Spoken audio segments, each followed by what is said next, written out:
Okay, guys. TGIF. Let's adjust this so I can avoid getting my fat head in the way.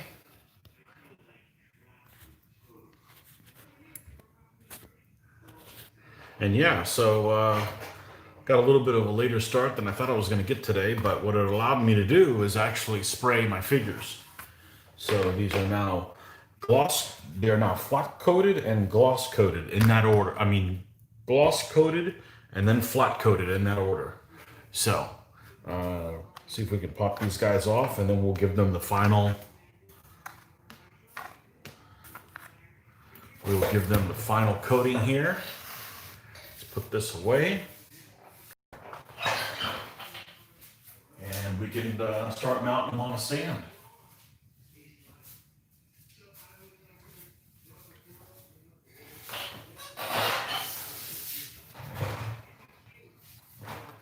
Okay, let's make sure we got this somewhat centered. There we go.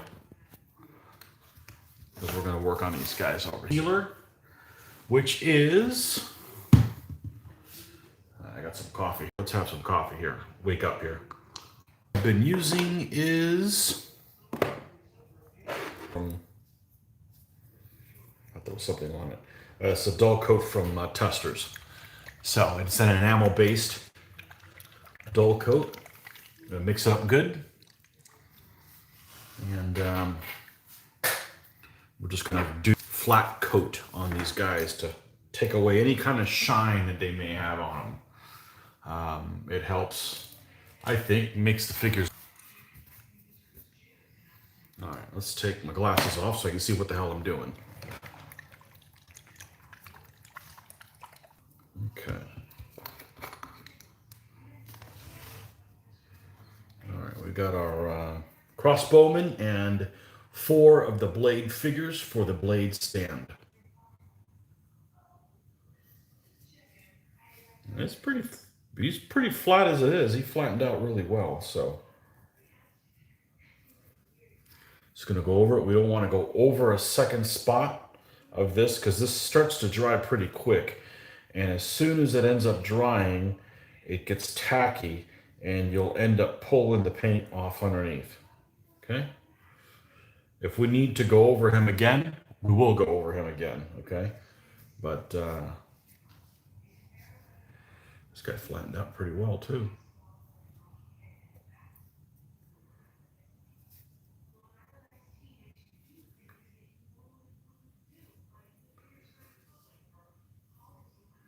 And just when you add this stuff on here, it takes the shine on it.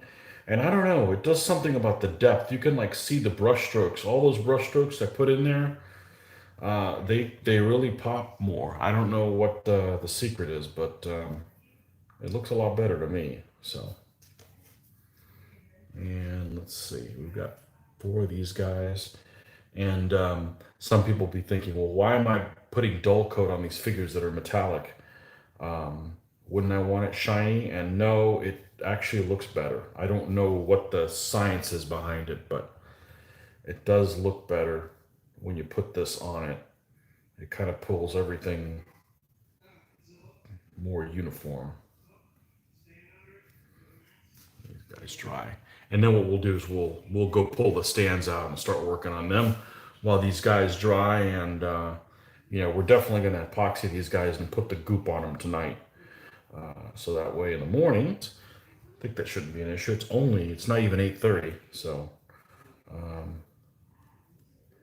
usually you can get by with about 6 hours. So this is going to be less than 6 hours for sure. We want to see these guys, some of these guys finished.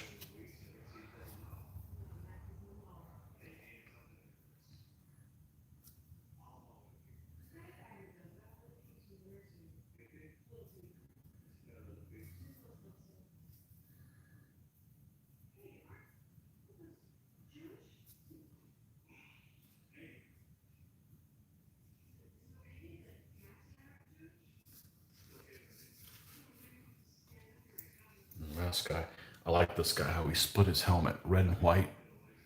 So red and white for Hungarian, so. Oh yeah. Nice.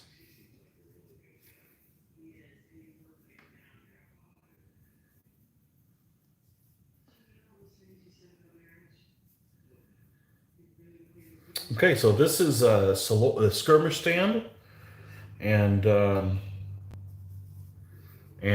blade stand. All right, so let's get all this stuff off, and we're going to put this in the thinner, the brush cleaner that we only use for the clear. We don't want it to be contaminated. I don't know how many uses this thing's going to have. At some point, you end up cleaning this enough that it's still going to have pieces of the stuff in there. But all right, we're going to set these sit, and I think somebody had a comment on here. Australian Greg, you'll be able to watch for a while. Lorraine is getting ready to have lunch with some girlfriends. That's right, no lunch for you. Let's go grab our Litko stands.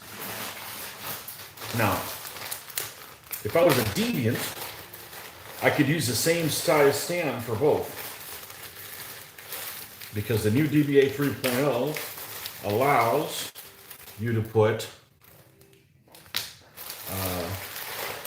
solid foot on a 40 by 20, but I am not a deviant, and it's got nothing to do with being a deviant. It's got to do with I just don't like how it looks. So I like the solid foot in more solid formations. So I'm also not looking for reasons to redo all my old armies. So all of my solid foot is on 15s. So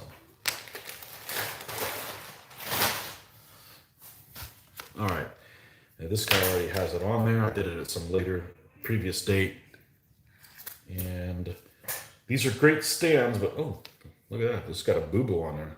It's got like a cutting thing on there. Don't make me call you Ken Litko. We'll still use it nonetheless. And the magnetic bottoms, because they actually make these in like it looks exactly the same, but it's actually like metal. The idea of being able to put them on a refrigerator if I need to, I might have an emergency where I need to play an army on a refrigerator. So they are cut a little larger than the stand, which is no problem, because all I do is I come in here and make sure none of it's protruding, because I want the stands to be able to sit flush to each other. Okay. And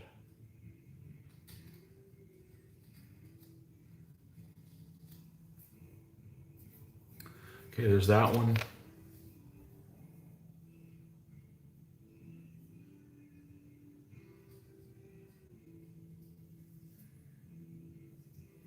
Now, I'm going to check one thing. I don't know if this stand that's on here is heavy duty, because when I first started doing Litko, I discovered these stands. I never did any basing that didn't have Litko stands, because I was fortunate the convention I had that I started doing this stuff at, when I started doing DBA, they sold Litko stands. So I kind of got hooked on that. But at the beginning, they didn't have the heavy duty magnetic bottoms, which is what these are. This one may not be heavy duty. So let's do a test, because I want to use the heavy duty ones if I can. So we're going to do a little non-scientific test here. I just need to find something metallic. Like maybe this container here, that these 1/6000 scale ships are like, oh, look at this. Oh, cool. Japanese and Chinese fleets from Shapeways and 1/6000 scale. These are on popsicle sticks, but they're also magnetized, so you can take your whole fleet and go, whoops, upside down, and nothing happens, right? All right. So here's the metal lid. All right. Jeez.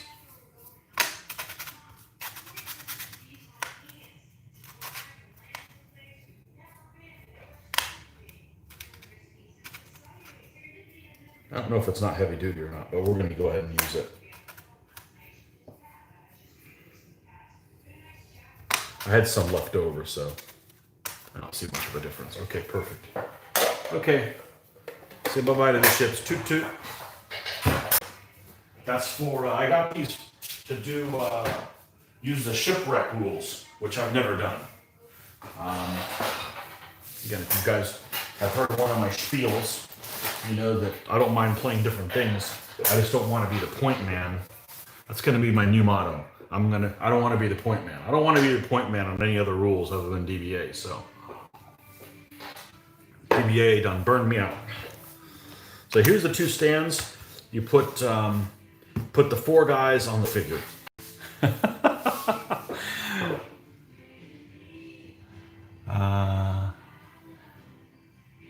You're proudly a deviant, you bastard. That's fine. I don't, I wish it was standardized, okay? I don't mind the standardization. I don't like that a solid blade and a solid auxilia can look the same.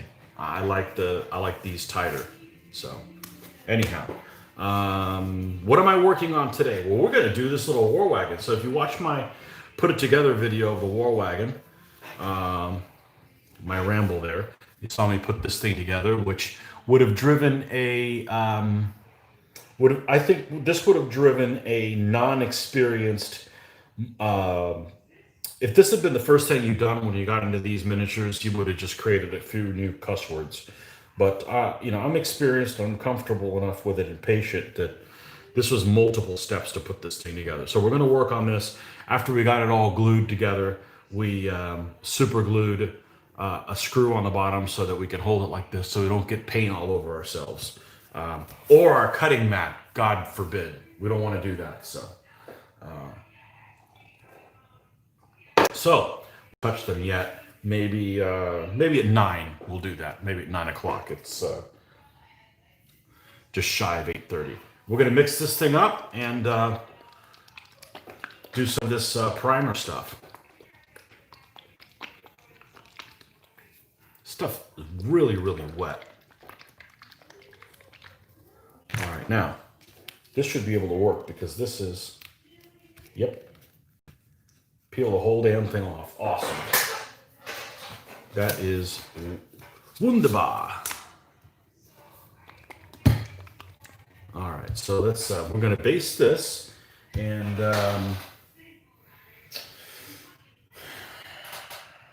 probably gonna do the Hungarian spear next. That's probably what we're gonna do.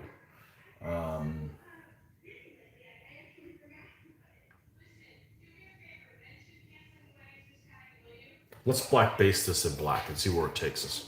Okay, we're only going to put a couple of drops. We're going to go crazy and go put 3 drops down.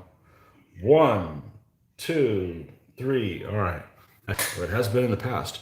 We want to keep this brush by itself. That's the one that I'm using for the varnish.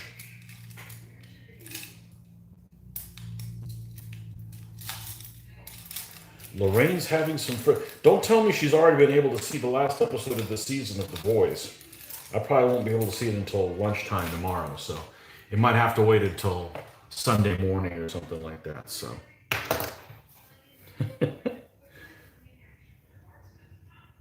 okay, so we're gonna put this here and just go to town painting, and we'll take a look at this afterwards. We may end up having to put some more epoxy in the corners to make sure this is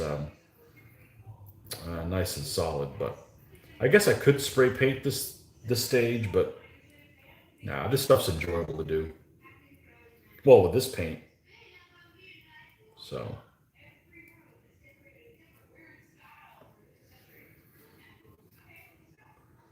And of course, I went about it all wrong. I should be doing the under part first.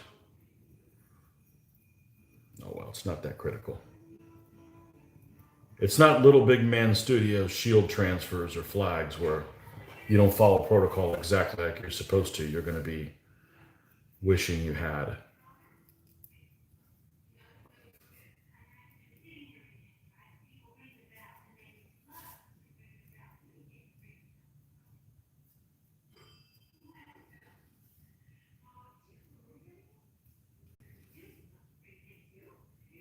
Yeah, I can't imagine doing this with super glue.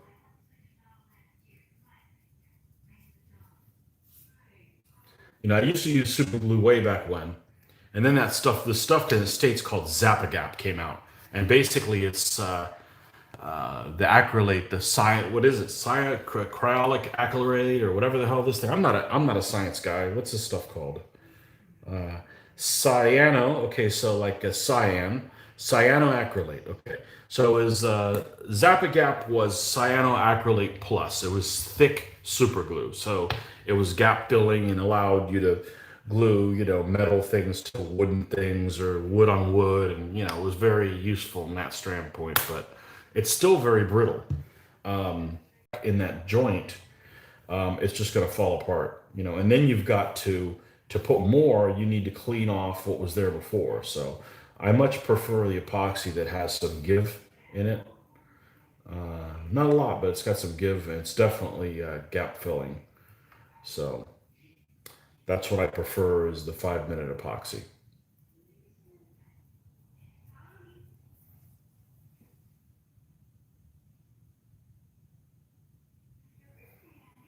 She's gonna watch it when she gets back from lunch. Okay, no spoilers. No, it's just something to watch. I think this is the last episode, so I'll go back to having nothing really to watch. But I don't really watch anything. You recommended that one show. I'll have to check. What was the name of that show again, Greg? So we'll see.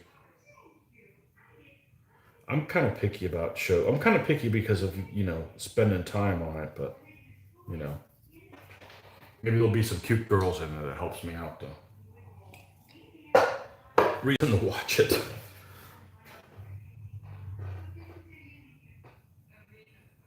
I have so many things I've started watching and just lost interest. And that's the thing is that there's so many things to watch that when something isn't awesome, you just, or at least I do, I just get distracted and go find something else to watch. So that's happened with several series. I think I watched The Tudors and I made it all the way through like 5 seasons and then just like, okay, I can't take this anymore. What else? The Borgias. I was on the last season of The Borgias and I just gave up. I just, I didn't want to see it anymore. A lot of shows are like, okay, I don't care about any of the characters. I just don't care what happens. So I'll pick up the history book and read what really happened.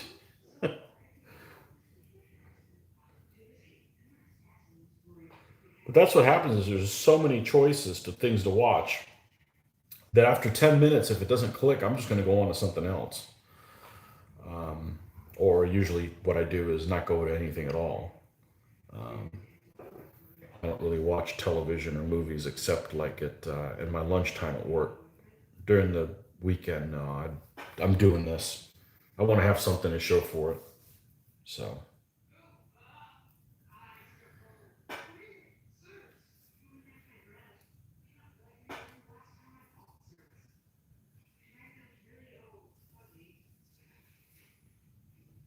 I'm sure I'm going to leave spots on this. That's okay. This doesn't cover smell. So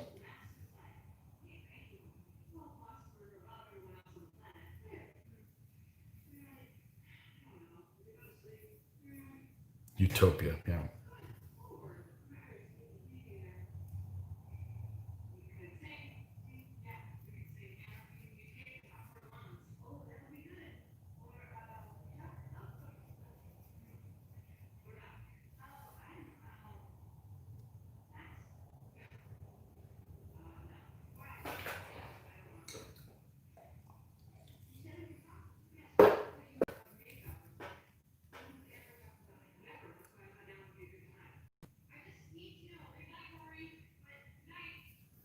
Let's see.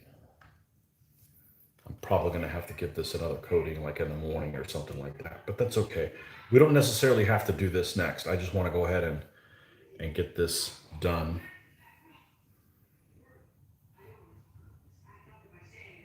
Should do just finish off all the heavy infantry because that stuff I'm not going to have a whole cogitating time. Well, except when it comes to their shields because there's 2 different units. They each are going to have the same pose in them, but they're each going to have a different shield. They're each going to have each unit of 4 is going to have a all the same shield, but they'll be different for the unit. that's how my folks are going to look like. So,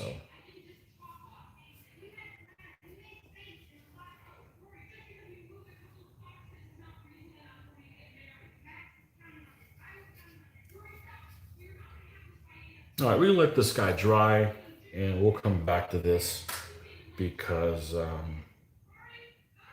we're going to have to put some on top of the other one to, to cover. All right, let's see. Let's look at the other side here. Right, okay. Aha, commentary. Can't watch anymore. The forged and battle elephant is beckoning. You can't watch and do the elephant or listen? Jeez, I thought I was a bad multitasker. Cannot wait to see how this war wagon turns out. Hey Rick, you had like the unboxing of unboxings yesterday. And I got a couple of really loud chuckles off your waffle maker thing. Finally found somebody who's a worse cook than I am. Well, I don't cook at all. I just assemble things. I'm okay assembling things, but the way I look at it is a lot of people go, maybe not people watching this channel because these are going to be. I forgot to do something, so I'm interrupting myself. I apologize, but a lot of people will be like, "Hey, how do you have the patience to spend 4 hours on one figure?" And I say 7.5 minutes. That's going to take you 2 hours to clean up. Like, just take a freaking pill. Just go have Burger King. Move on. It's just food. Now, don't get me wrong. I enjoy eating. Can't you tell? But the whole process of that just seems kind of pointless because you have to eat again. It's like these guys. I paint them. I may take a long time painting them, but I ain't painting these bastards again. You know what I'm saying? I mean, they're done. Once they're done, they're complete. So unless somebody walks off with one, and that's only happened one time. So I don't know exactly what happened, and I don't know who did it. That's why they're still alive. But I entered some of my figures in a local convention in a painting contest. I don't know why the hell I was doing it, and I came up missing with one guy. This is back when I was doing 20 millimeter World War II stuff. So one poor guy's, somebody has him. Sons of bitches. But anyhow, yeah, you don't have to paint these guys over. It's not like mowing the lawn. You mow a lawn, and a week later, guess what? What you did was worthless. You got to mow a lawn again.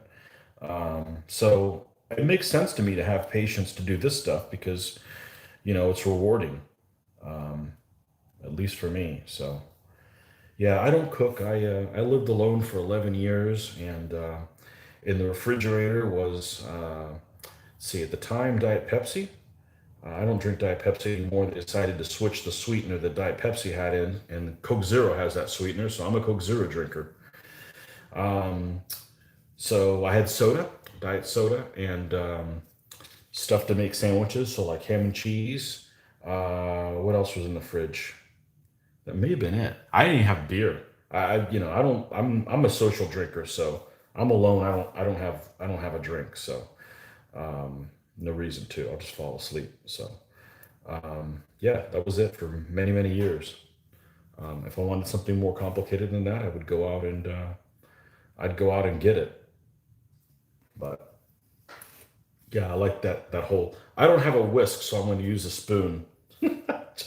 I laughed out loud. I'm in the room here by myself, and I laughed out loud. I get it.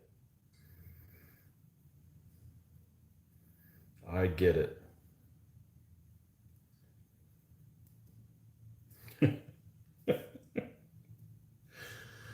Man, I don't cook, but I do bartend. I do like that. I do enjoy doing that. So I don't do it very often. I really don't do it very often, but I do enjoy that.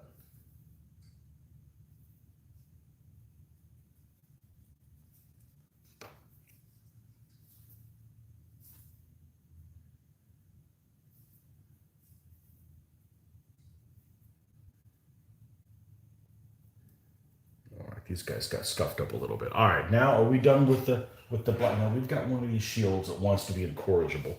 I scraped some of it off. So we're going to do one of these 2 units of spearmen. The difference is one unit has shields like this. Their helmet's a little bit different. One of the units has shields like this, kind of a cocked angle, and the other one has, they have like a little notch taking out. So we're going to do the notch guys first, okay? Why? Because I said so. This is a benign dictatorship. It's a tax-free, benign dictatorship, so enjoy.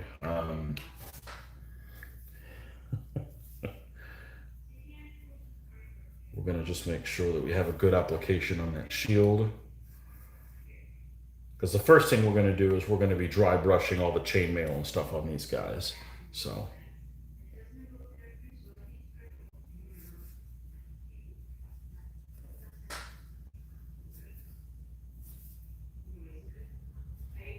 Okay.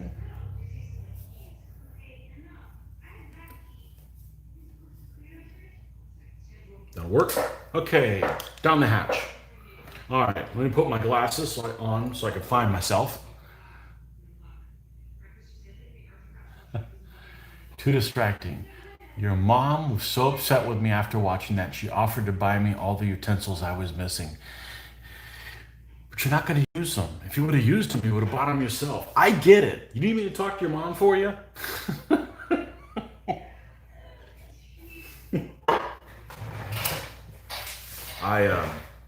I moved out when I was 19. I was like the last person that I knew that had a car, but I lived on my own. I had a bike for transportation and stuff like that. So yeah, I'll never be. I'm not somebody that would ever buy a motorcycle because I've had to move from point A to point B just for transportation. And Mother Nature decided to rain on me, so I'm like, I'm not going to do that shit again. Okay, we're not going back to the early '90s. Thank you. But I'm fortunate I've never had to use a laundromat. I've always had somebody's house to take that to. I didn't always have a washer and dryer, but that's like a necessity. You don't need to cook in your house, but you need to have a place to do your own laundry. That just doesn't happen by. Before we get started on these guys, let's do a last check. Last check. It's your last chance to. I said I was going to check at 8, but I'm impatient as hell. So let's see. Are these guys semi-dry? Yeah. Let's go ahead and do something on these before we move into the spearmen. And what we're going to do is we're going to lay down. I mentioned this earlier, and it's not as important on the Saloy, but on these units that are very cramped on a stand, you want to make sure that, well, you may not want to. I want to make sure that I paint the base color of the stand around the base here, so that when I put the basing material, if I don't get it all the way underneath there, I don't have to try to work my magic and try to get in all the way in between their legs, which sometimes can be a challenge when they're really close to each other. So what I found out is if I just take a little bit of time and paint this standard brown color, which what we're using is Vallejo. No, not leather brown. It's almost the same color. It's the chocolate brown one. And thank God they have this color at Hobby Lobby, because this is the color that I use the most. That I use up the most. And let's put some of this chocolate brown down, and and we're going to paint around the feet in this color. And then when this dries, we'll pop them off and then epoxy them on our little stands here. All right. Not as necessary on the, well, it's not necessary. It's just going to make my life a hell of a lot easier. And this is the same color that I would be painting the base coat after I put the, now how the hell did that happen? How the hell am I making a mess? All right, we can't have that. End up getting paint somewhere else. I don't want to spend a long time on a figure. The next thing you know, there's a splotch of paint on it. Okay. Let's go to this little pole axe guy. These blades. And I'm not using my best brush for this. This one's third tier probably. I just need to be able to come in here and get close to where this goes. Not worried about the side edges. The side edges are going to be stuck in the goop. The goop, of course, is Liquitex resin sand. Dries semi-clear, and then we'll end up giving it a rocky surface, and we'll end up painting that with some dry brushing, wet dry brushing, stuff like that, adding the static grass, the bushes, and on there as well. Okay, that's it. That's all. That's all you got to do. The elixir of life, iced coffee, no sweetener, or I fall asleep. Um, yeah, so this makes your life a hell of a lot. You know, this thing's starting to act weird. It's got a couple of flyaways on there, and I don't want to end up paying. Let's see how this one is. Let's put some more here. I don't like that you got some brown coming out. Having a brown out. Brown out on aisle 4. Let's go ahead and get this goodness out. That's the other thing about the wet palette. If you put too much live there, so if I was just using like a piece of tile or a plastic shim, that's what I was using before. It'll just dry out really quick. It's, you know, you spend a lot of time like, okay, open the bottle back up, get more paint down there, that kind of thing. I lied, this brush isn't gonna work either. Damn it. I'm not used to using these crappier brushes for this. All right, how about we use a better brush?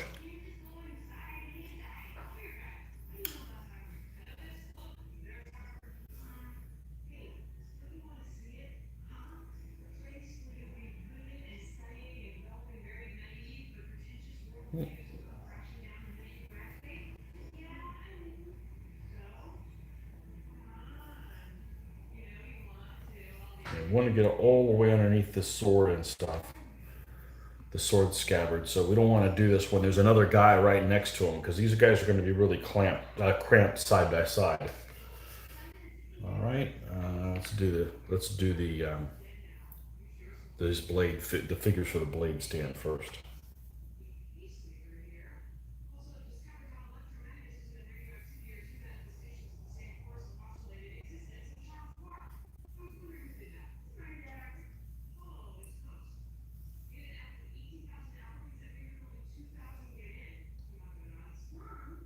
Yeah, there's nothing wrong with cooking. I think that I would probably be pretty good at it, except for anything that involved multitasking.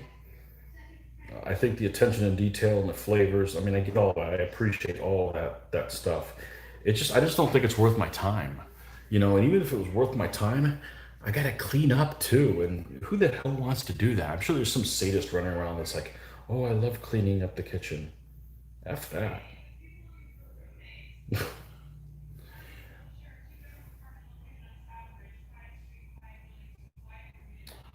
I've never cooked and I've never gone hungry. Big joke is when the girls leave town. I'm left here and I go through the pantry and I'll clean up all the old stuff that's there. Old crackers. I don't give a shit. I just eat it. You know, I just eat it all. So, actually, believe it or not, the doing this stuff, this video, keeps me from eating the house. You know, because I'm busy. You know, I'm yeah. That's my addiction. Food and caffeine. I could do without all the other stuff. Although I tell you what, I really am enjoying the drinking whiskey with my Irish while they fight. I tell you what, that's been kind of a bonding experience with them. We'll just see if Luke comes on Monday. They don't have to be the designated drinker. He could take the reins back for himself. So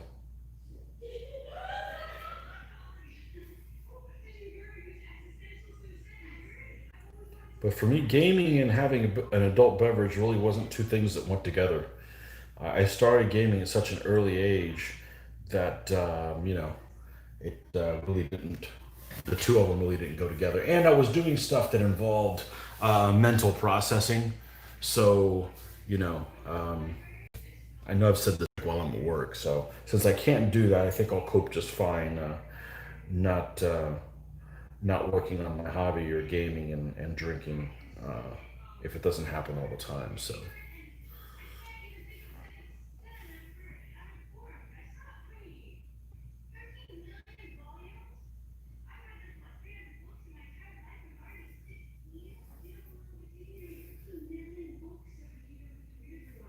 okay, and one guy left.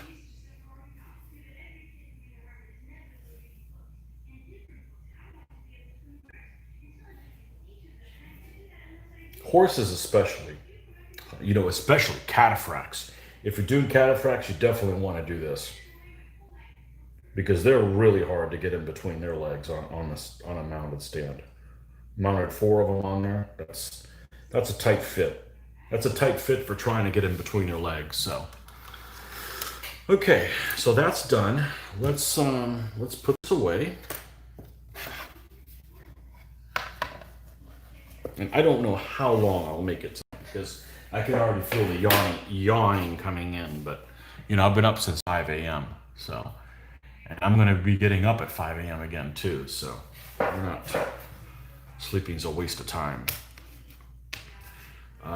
Okay, so let's. Do we still have a bit of that cardboard? We do. This old piece of cardboard that I'm using for the epoxy duties.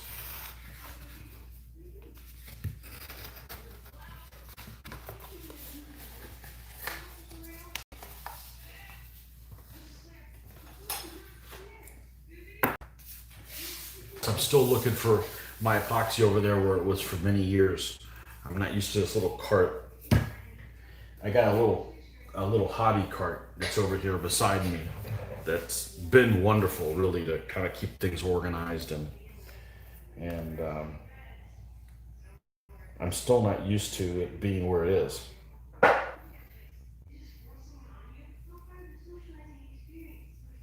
Okay. And I don't know how precise you need to be in mixing these. I mean, I think you can be close in the quantities of the use of the hardener and the actual epoxy. I think you can probably be off by 25% of one or the other and it'll still bond. That's my non-scientific opinion. I'm not a scientist, never claimed to be, never will be. Um,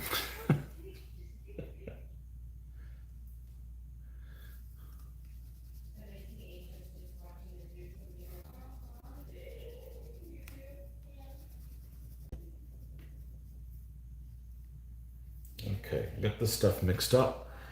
Let's look at our folks. I guess I should have popped them off first. Comrade Popov. All right, now I'm running the risk of something bad happening, like these guys popping and then landing right there. That would not be luck of the Irish. That'd be curse of the Hungarians.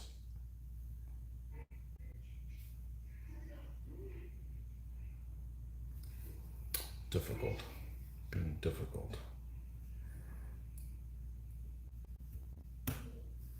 Okay. And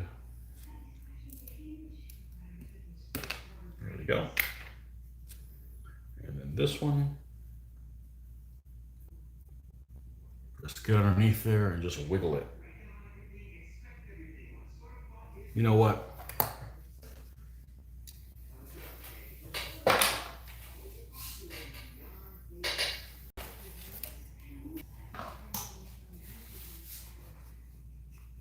I'm hedging my bets. Because you never see me pissed on camera, but that would do it. Of all the luck. Wee! He fly, he fly. You cycle these petties.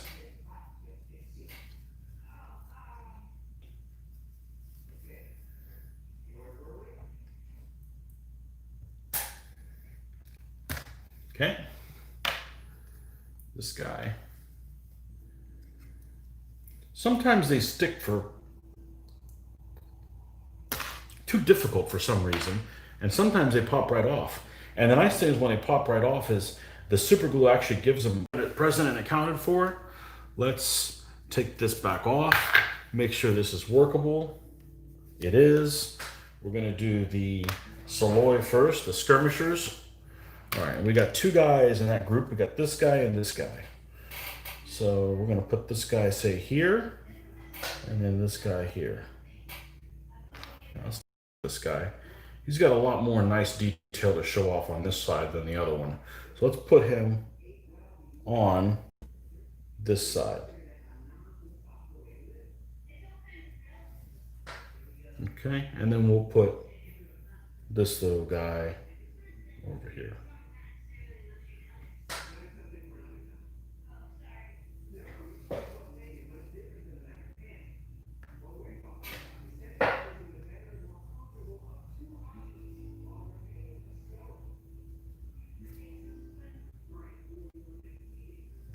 Aha! The bottom of the stand got damaged. Maybe it was always that way. Bend him some.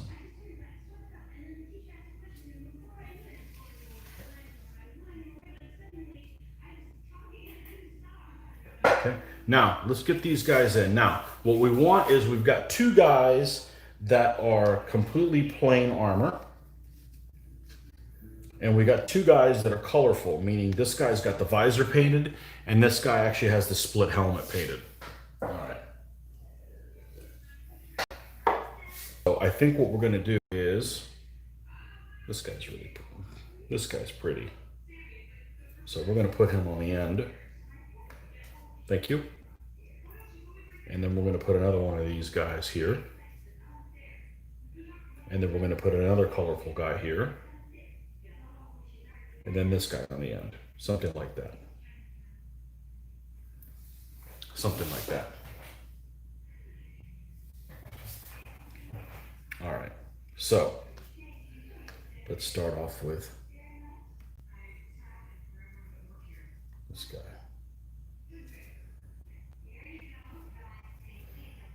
And we can tinker with him a little bit. This guy over here.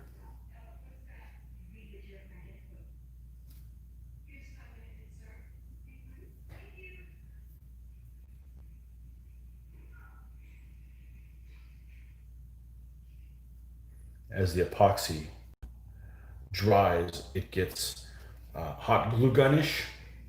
So when you pull this thing off, it's wanting to string down, and you gotta wait for it to recede and then put it in there. All right, now let's tinker with these guys where they're gonna go.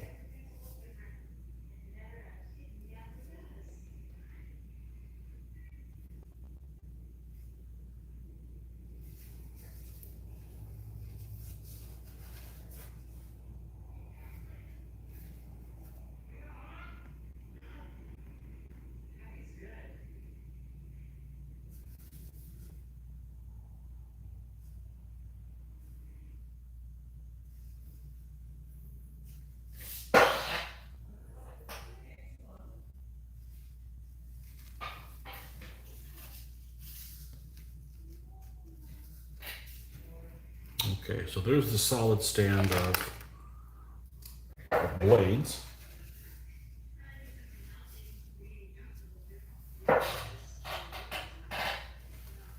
There's the solid stand of blades, and there is the Saloy stand. Wipe this thing down so we can reuse this later. Okay. All right. Right. Where to now? Well, we'll let that dry a little bit. Let's make sure we get these guys a little warm. Okay. I have it calling them Skirmishers, not Saloy. I just can't get over that silly Greek name for. I mean, if I'm playing, if I have an Athenian army, it makes sense to call them a Saloy, but calling them completely out of period of time and place just seems quite odd to me. So let's, all right. So on these spearmen, they've got some chainmail on them, so we could do that. Seems like the natural thing to do. We're going to be doing some dry brush on that, and we want to make sure we do that before any of these other colors are on there, or you end up dry brushing metal on a tunic or something like that, which is silly. You don't want to do that. You don't want to undo the nice stuff you've done. So let's see. Get rid of that. Get rid of that. Get rid of that. Get rid of that. Get rid of that. Okay. I don't like these things left on the phone saying, "Hey, this is important," and it really isn't. You're bothering me, boy. You're bothering me. All right.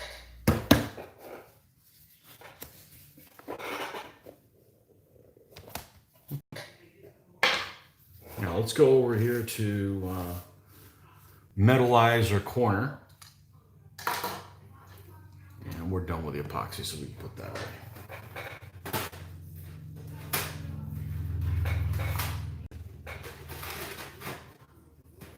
And we're done with this chocolate brown too. Try to keep this area as neat as I can, mostly for distraction purposes. So I can stay on topic. I can stay on what I'm working on. So.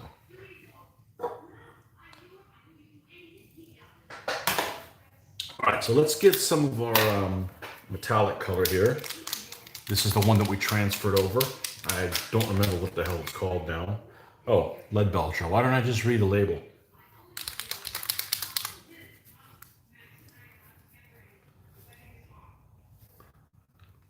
All right.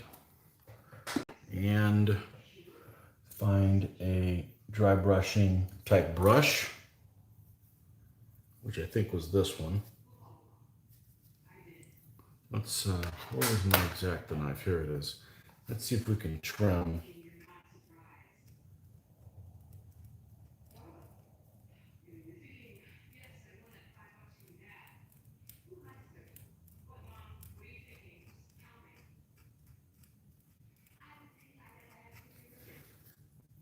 All right.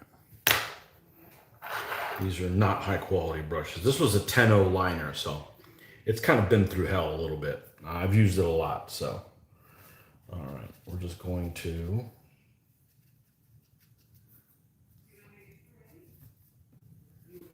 dry brush the chainmail on there, which there's a little bit sticking out underneath his tunic, and he's got a chainmail dicky. I know it's not a dicky, but that's what it looks like. Just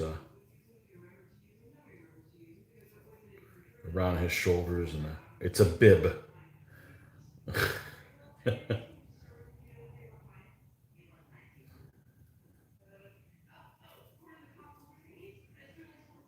Okay. One of them. Oh, there's the odds.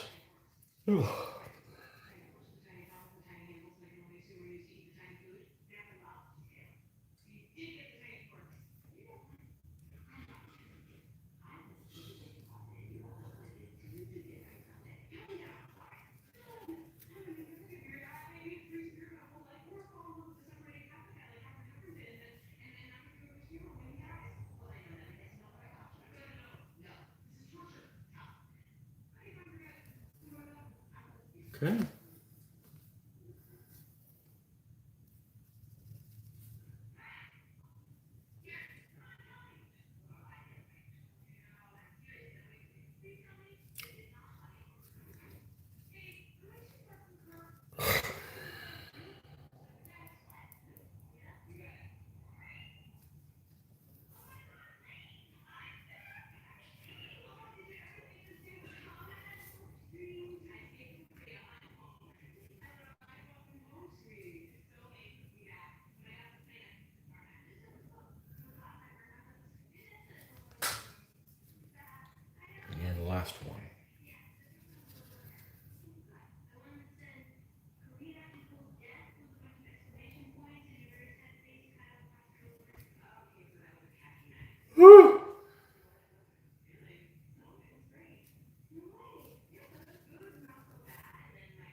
Yeah, it's just the time of day. It's not what I'm doing. I mean, hell, the other day I was painting for 9.5 hours, so it's not that. It's just I've been up for a while.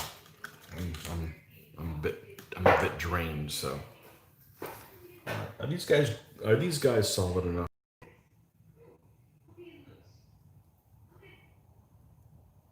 I guess.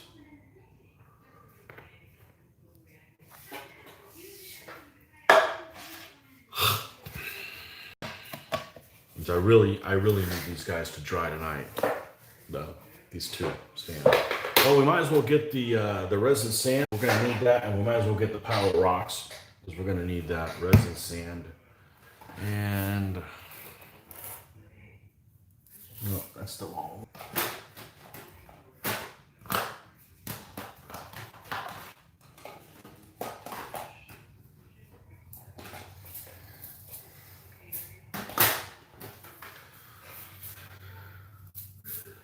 Huh. Is it this one? That's what it is. These rocks here, real granite. Don't eat them, folks. Don't put them in your mouth unless you don't want to have any teeth. How much later tonight you think? I don't know. I don't know, Joe. Oh, let's see. 9:30 for sure. For sure, 9:30. I gotta get these guys done. I'm not going to. I'm not gonna stop until these guys are. Oh, look at this. I found another tool cleaning up the other day, and I got two of these kinds of bitches. Excellent. What I use these more is. Hey, now we can hold them upside down and do all kinds of trick moves with them and stuff. All right, let's get our RB Painter little scalpel set. And I was a bad little boy, and I didn't clean this last time, so it dried on here.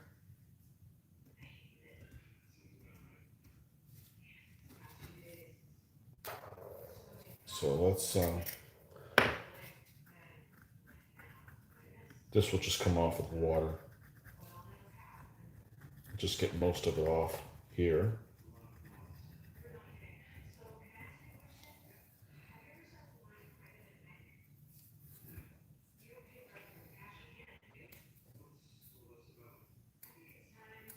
All right, let's get some of this stuff out.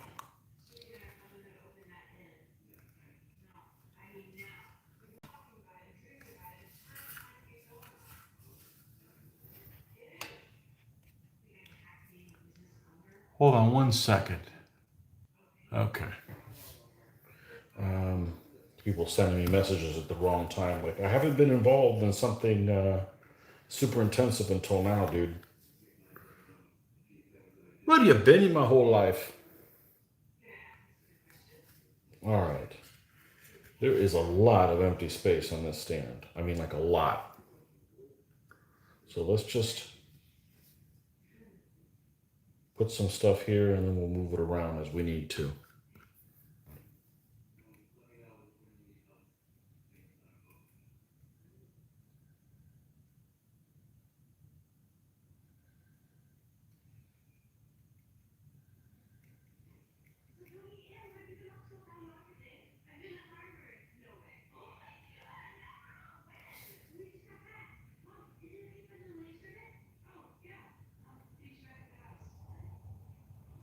So, yeah, so somebody asked me the other day, it might have been the other month, they asked me, am I more of a painter or a gamer? And I have to say, it's close to 50-50, but I'm more on the painter end. I mean, if I'm going to play miniatures games, I'm more of a miniature painter than a miniatures gamer. It doesn't mean I don't game, but I'm just saying that I don't have a big interest in playing with somebody else's figures. I want my own. So because of that, that makes me more of a miniatures painter. Gaming, yeah, I don't mind, but they're just if it was just for gaming, I would just turn on the computer and play a computer game or the old Xbox or something like that. Um, if it was just for gaming purposes.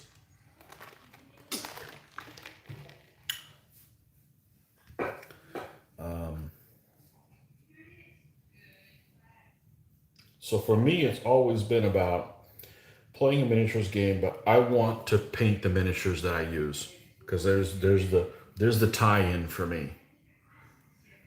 I want to have my own people and I want to use my own figures. That's the whole incentive in having your own. So,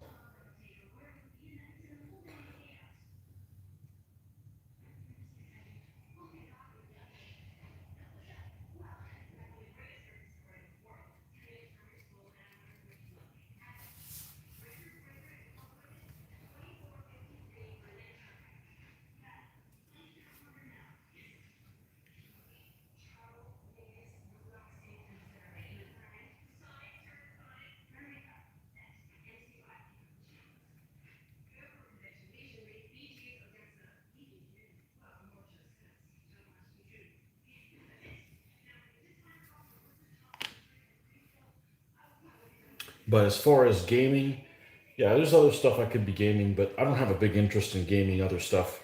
That's I basically only have one day a week that I can game and not be a pain in the ass for the other people that I live with.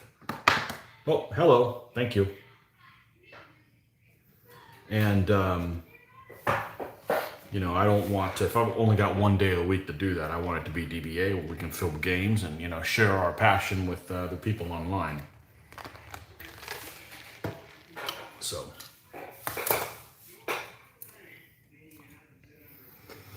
We're gonna need another brush that's crapified.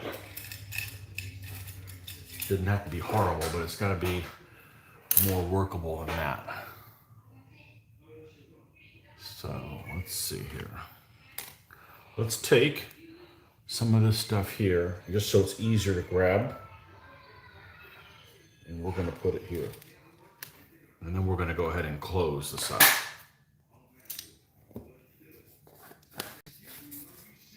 So it's not sitting there drying on us. And we're gonna put some of these rocks on that stand, but it could stand to dry up a little bit. I just push them in there and it'll dry all goodness together. So,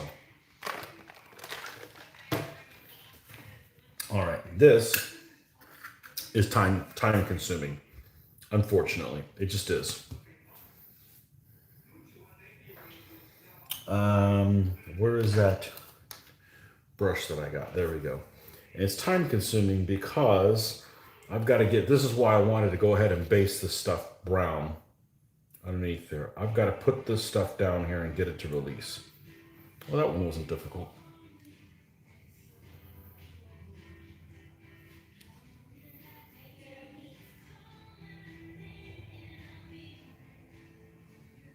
Like, it's actually going to take some time to actually base these guys. Let's push this edge of this down.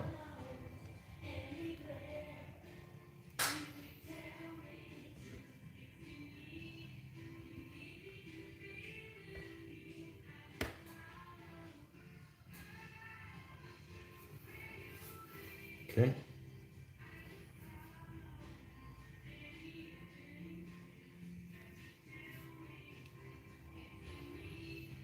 So this is actually very time consuming and it seems stupid, but I'm telling you, it makes a huge difference. You only have to do it once. Once you've done it, it's done. It's just worth it to do it the way you want to the first time. So.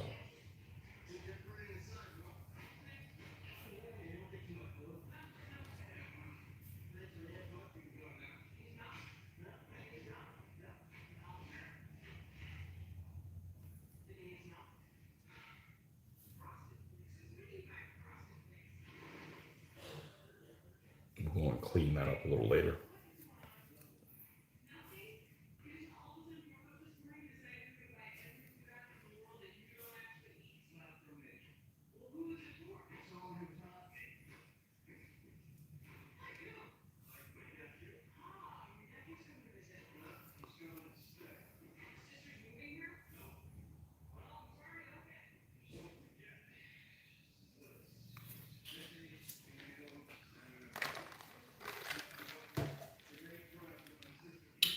So now,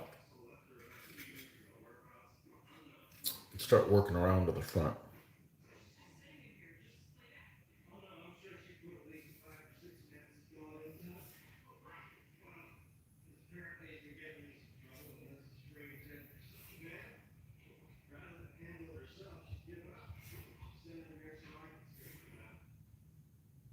Man, I sure hope we get some cooler weather on Monday. If not, it's going to be a hot one. It's going to be a hot one. We had a little bit of some cooler weather. It was pleasant. And it went back to being swamp-ass wonderland again. So 80-something degrees at night, 85 degrees at night, zero breeze, 99% humidity.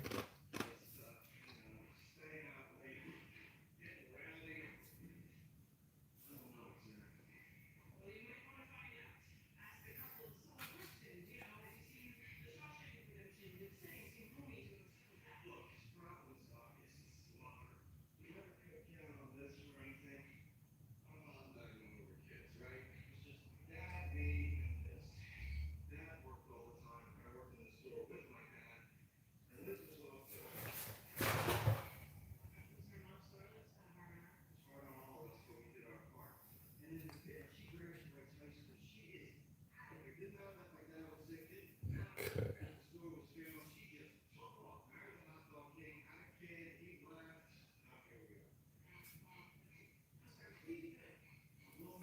I've actually been communicating with a guy on another site about trying to do a horse trade with some figures. I've got some figures that he wants, and that are kind of out of production, and he has some stuff that I could use, but just trying to figure out how to ship stuff. I hate going to the post office. I try to figure out how much it's on there, to how much it's going to cost, and I don't like going to the post office because I gotta do it over the weekend because I'm not going to do it during my lunch break and consume my whole lunch break going to the post office. I also don't want to print out the postage here at home because I don't have labels that you can do. It just sounds like just too much drama. I'm really not going to use the post office very often. But anyways, I figured out that just less than a pound package to Canada here from the United States cost almost $30. I'm like, holy snap! I was not expecting that. I was not expecting that. It just seems absurd. So we'll see how that plays out. But I figured it was gonna be like $10 or something like that, right? Even that's enough.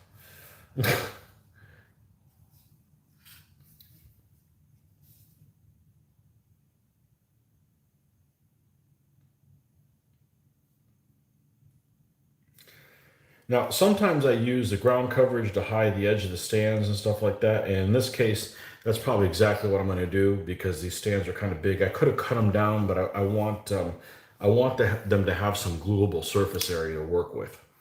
Okay. So what we're going to do is we're just going to run our finger across the edge here. Okay. Make sure none of this stuff is protruding outside. Okay. We've already done that with the other one. And let's go pick up some rocks. 2 flat ones and a bag of gravel.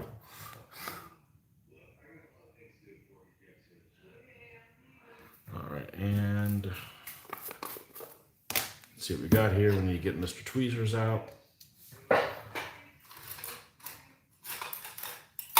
It's shorter, so let me just pull a little container. And I've got these little like pencil holders or whatever that I got off the dollar store. These are really handy for that stuff.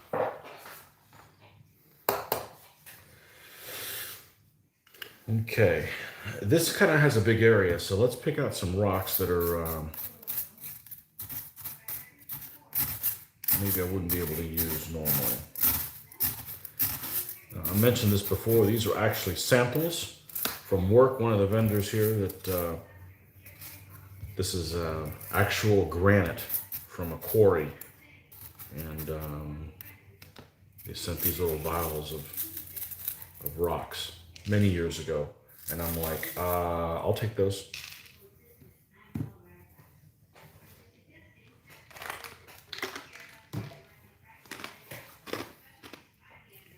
This is really useful for those of us that do this kind of stuff. I'm going to put one here. I'm going to put one here. And it's hanging out with another one there. And a third one that's looking on. Okay. On this side over here, I'm going to have one there.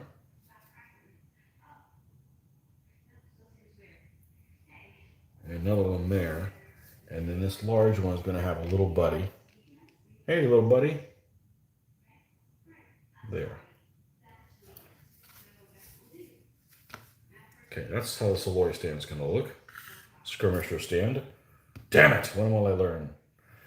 And we're going to put a rock here, kind of tie everything together, and maybe one more on the back.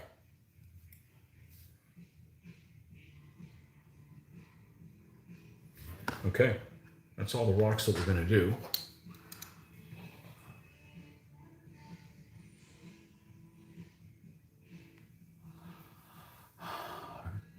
Doug Redshirt. Tony, what do you think of DBA 3.0 compared to Hot or Triumph? Hot and Triumph rules are easier to understand, at least for me. What's the future of DBA, especially after Phil has passed on?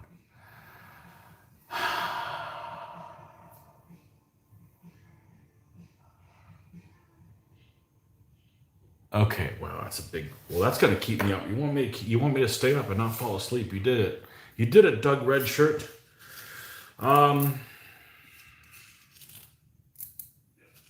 Hot. So Hot came out at the same time that 2.2 was popular. I have a set of the rules. I never played it because I'm not a fantasy person, and the conforming rules aren't the same, and that's what's difficult about DBA. Well, what's difficult about DBA is all the rules that would pertain to something are not where you and I would put them in, okay? Like, for instance, if you're trying to figure out war wagons, I'll use war wagons for an example, and it's like, well, are war wagons foot, or are they this? Are they foot or are they mounted? It's located in the item description at the beginning of the book. It's like hidden in there, and like if something's repeated, nothing's ever repeated a second time. So the rules may be in there for it, but they're worded in the middle of a sentence in a place that you wouldn't normally look for it. That's the problem with DBA.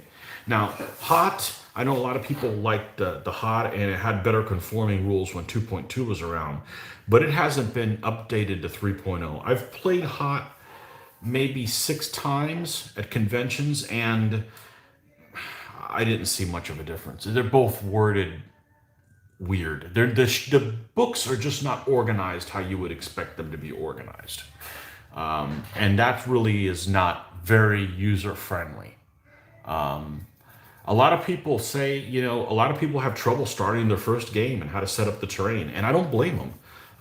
I struggled with it too. I mean, I'm on the cusp of 2,000 games of DBA, and I think I'm like 15 games short, and I'm still finding stuff I didn't know because I'm not going to sit there and read the rule book because it's painful, the way it's worded. So, what it needs. Don't apologize. Sorry. No, that's good. I don't want to fall asleep at 9:30 at night. What was I saying? So that's the thing with Hot. I've played it a couple times, and it's too confusing. Like when I first started playing DBA, it was DBA 2.2, and I found out this thing like, oh, there's DBA online. That'll be great. I'll be able to learn the rules, and then when I go to a convention, I'll have an idea. The problem is DBA online was based on 1.222 or something like that, or 221. So playing 2 different versions of DBA is just really confusing. I would say I'm an experienced wargamer. I was an experienced wargamer when I started doing this in 2004, and these are the most difficult rules I've ever had to try to play because they're abstract. This used to represent about 1,000 guys. This stand, so you're making movements that I'm used to a 1 person equals 1 person type of scale game. So it's very different. Is that the abstraction, and the way the rules are organized is just really, really weird. He has a thing about if I was going to write it, I'm like 1 thought, 1 sentence, no more than one thing in each one. That's the way I would learn. I'd use bullet points instead of trying to do some paragraph style. But it is what it is. That's how he's always been, and you either take it or leave it. But okay, so let's compare to Hot Triumph. I don't know. Triumph is when they came up with 2.2. There's a group of us that really worked on what we call 2.2 plus, and Triumph developed from that. It's still DBA at its core. They can tell you whatever the hell they want you to tell you, but it's still DBA at its core. Now, they've added some things on there that are pretty cool compared to 2.2. It's better than 2.2 in every way. I disagree that it's better than 3.0. It might be worded better, but there's some things that even that I think are issues in all DBA games, and Triumph doesn't address those. And yeah, it's still DBA at its core. What I don't like about Triumph, and I don't really want to badmouth anything, but you asked. I don't like the fact that it's being charged for, and the same thing with Art de la Guerre. Art de la Guerre is the army lists, at least, are a complete ripoff of Barker's work. Now, should they be sued? I'm not getting into that. I'm just saying that if I was going to do that, I wouldn't charge for the rules. Okay, they made the decision and they can live with it or whatever. But even then, there's some things that Art de la Guerre has that I like, but it still doesn't solve the fundamental problem that I have with the rules. And the biggest problem I think that the rules have, other than the wording, is you should be allowed to have combat like this. One unit comes here, another unit's this way, bam, they fight there. It doesn't allow that, and by not allowing that, the game feels very abstract to me. I don't feel like I'm doing those type of things. Now, Triumph doesn't do that. Triumph doesn't change that. You still have the conforming stuff, which is very difficult to explain to people. And it's also hard to wrap your head around, and it doesn't feel like you're fighting a real battle, even if at a zoomed out scale, because you have to do these weird abstract isms to conform. None of those rules you mentioned have it. Hot doesn't fix it. Art de la Guerre doesn't fix it. I know you didn't mention it. I mentioned it. DBA 3.0 doesn't fix it. Triumph doesn't fix it. They all have this type of thing, and I think that's kind of my gripe. If I was going to come up with a set of rules, that's the first thing I'm fixing. I'm like, you're going to be able to have combat like this. Okay? You're going to be able to have combat like this. Sure, there can be restrictions. Obviously, you need threat zones or Zocs or anything like that, but it's just very strange when you can't. You have to line up like this, and it's just weird. All those rules have that. Now, there's a couple of rules that I've looked at. The Italian rules, because Art de la Guerre is known as the French rules, and the Italian rules is Impetus. Impetus, I understand, has combat like this, and so does Armati. They might have everything else that's not very good about it, but they're managed to solve this situation. I don't know if you watched my painting video where I put this little war wagon together last night, but a lot of people had asked me about what I was going to do with the Renaissance rules and when I was going to make them DBA 3.0 compatible. I don't know if you're aware of, but in 2009 through 2011, we were working on what I like to call DBA RRR, and that's adapting DBA, and that point was 2.2, from the 1500 period into the 1700, 15 to 1700 period.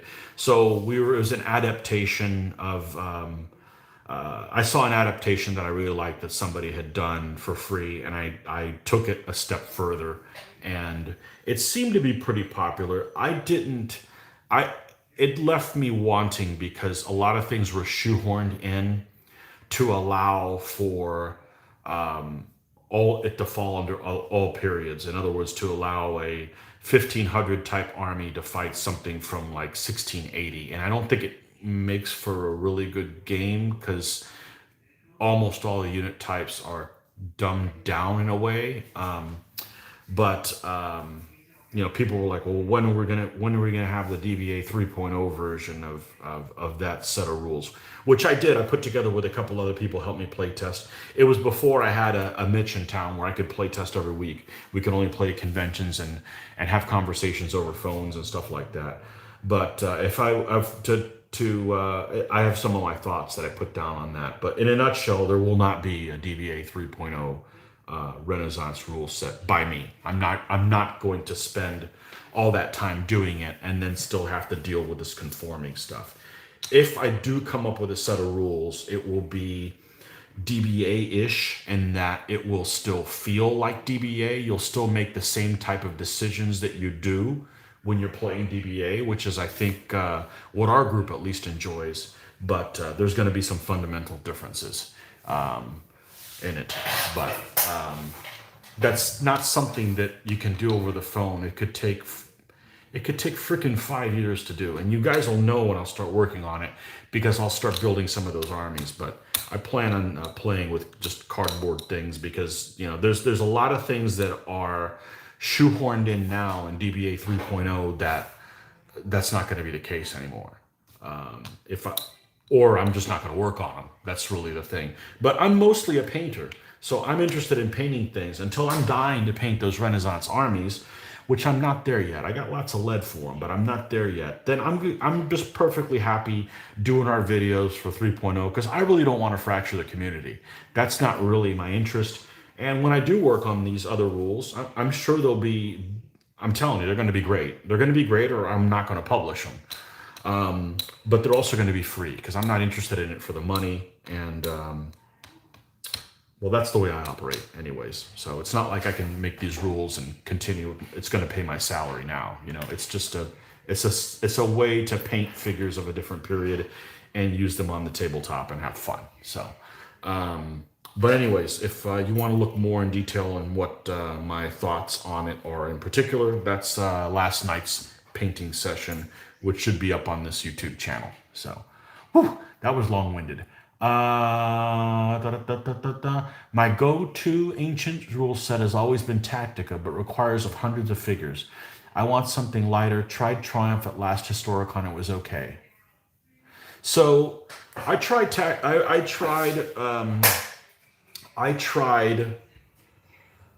Triumph the first time it was offered. And then I played it, and our plan was we were going to play Triumph at Historicon, and we were going to play DBA 3.0 here at home because the people here in Florida, outside of our immediate gaming group, they didn't want to try Triumph at all. They wanted to stick with 3.0. Well, you can't just try to say, nope, this is what we're going to do, and then you don't get any players. So you got to have to go with what the crowd wants. And I don't dislike DBA 3.0, so when DBA 3.0 came out, we were going to give it a 100 game challenge. We're going to play 100 games, and after 100 games, we're either going to love it or we're going to hate it.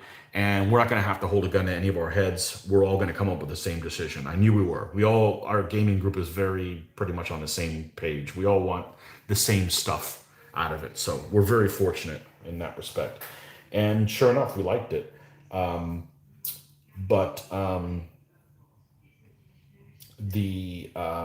Triumph, so we were going to play Triumph, so we played it 1 year, and then we came back the next year, and around April, we're competitive gamers, but for the most part, it's not that we want to win. We don't want to go into a competition and not feel like we don't know what we're doing. Okay, because that's frustrating. Okay, I could play a game of 3.0 and just do horribly and roll badly, but I still know what I'm doing. Okay, and so like 2 months before Historicon, we start playing the Triumph rules again, and literally 1 week before Historicon, after we'd already played the rules, they changed the rules. It's rather significantly. So now we're in a crash course of trying to get back up to speed so we don't go up there and feel like we don't know what the hell we're doing, which is very frustrating because we're experienced gamers and we've played the rules before. So, all right, so we suffered through it. It wasn't that big a deal. Next year, the same thing happens. Like literally 1 fucking week before Historicon. So I'm like, I'm not going to do this anymore. Because what happens is when we get back home, we have to unlearn all that stuff we learned to go back to 3.0 so that we can play with the local players. I'm like, I'm just not going to do it anymore. I don't know if it's coincidence. I don't think that, maybe it was just coincidence they wanted a new set of rules to test it for Historicon. And it was just, but it left a bad taste in my mouth. So, and this last change was dramatically different. Not saying it was worse, it's just dramatically different. So when you come back home, you basically are like, you don't know how to play 3.0 again because you focused on everything else. I'm like, I'm just not doing that anymore, And I know those guys and they're good guys and everything, but I don't have time for that when, I've got I don't want to be discouraged from my gaming. So, anyhow, but even with that said, I never liked Triumph more than DBA 3.0. But, if you like Triumph, hey, by all means, play Triumph, But anyhow, I don't think it solves the contacting thing. I think that is, and there's other things that are unsolved. Okay. And I think that working on a Renaissance rule set allows us to try other things that, getting back to your original question, in the future, when DBA 3.0 kind of stagnates. Okay, so let me back up a little bit. What DBA 3.0 needs is like an unofficial guide that 2.2 had. I'm not going to do it, okay? I'm not going to do I'm not going to do the guide because it's not my set of rules. It's not my responsibility to do that. I'm already doing videos and everything to kind of keep everybody, not necessarily forcing people to play the way we play, but a lot of people have questions about this rule set. It makes sense. It's just it's hard to get your foot in and get started. And I think that by showing how much fun we're doing with the rules and just the basics of, if you watch our videos, how we set up terrain, you'll get the hang of it, or at least have a starting point of being able to understand reading the rule book. Now, I'm not going to make an unofficial guide because it's going to create, it's a lot of work, okay? And I'm still going to have a rule set where you can't have this, okay? And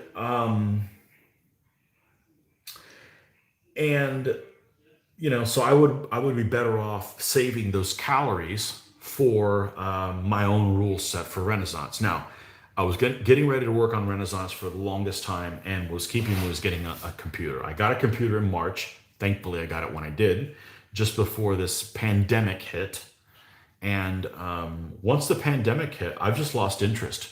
And the reason why is our gameplay is going to generate, not necessarily in our game group, but it's going to generate conversations where I have to justify why I did certain things.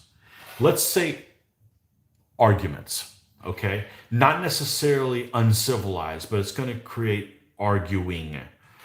And in this climate, with everybody arguing about everything and getting in each other's business about whether they wear a mask or they don't, or they do this or they do the other thing, or quarantine this or quarantine that, I just don't have it in me. I'm not interested in bitching and arguing about a gaming thing. So I'm going to come up with a set of rules when I come up with a set of rules, and it'll work for us. And if other people don't like them, you get to try them for free, because I'm never going to charge anything for them. I'm not interested in that. I'm not interested in charging and then copyright this and copyright that. And,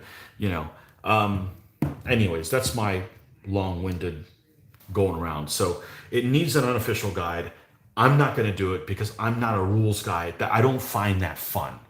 I do videos because the videos are fun to do. If once the videos stop being fun to do, guess who's going to stop doing the videos? This guy. I'm not going to do them anymore, because this hobby for me is therapy from real life. You have a bad day at work, you come here, you paint some freaking Hungarians, or you go to battle with Mitch, and and he laughs a lot, and you beat the shit out of him. I mean, that's how it works for me. When it stops being that kind of fun, is what it is. So we'll get around to it when we get to it, if we do get around to it. So, Anyhow, hopefully that answers your question in a long-winded way. But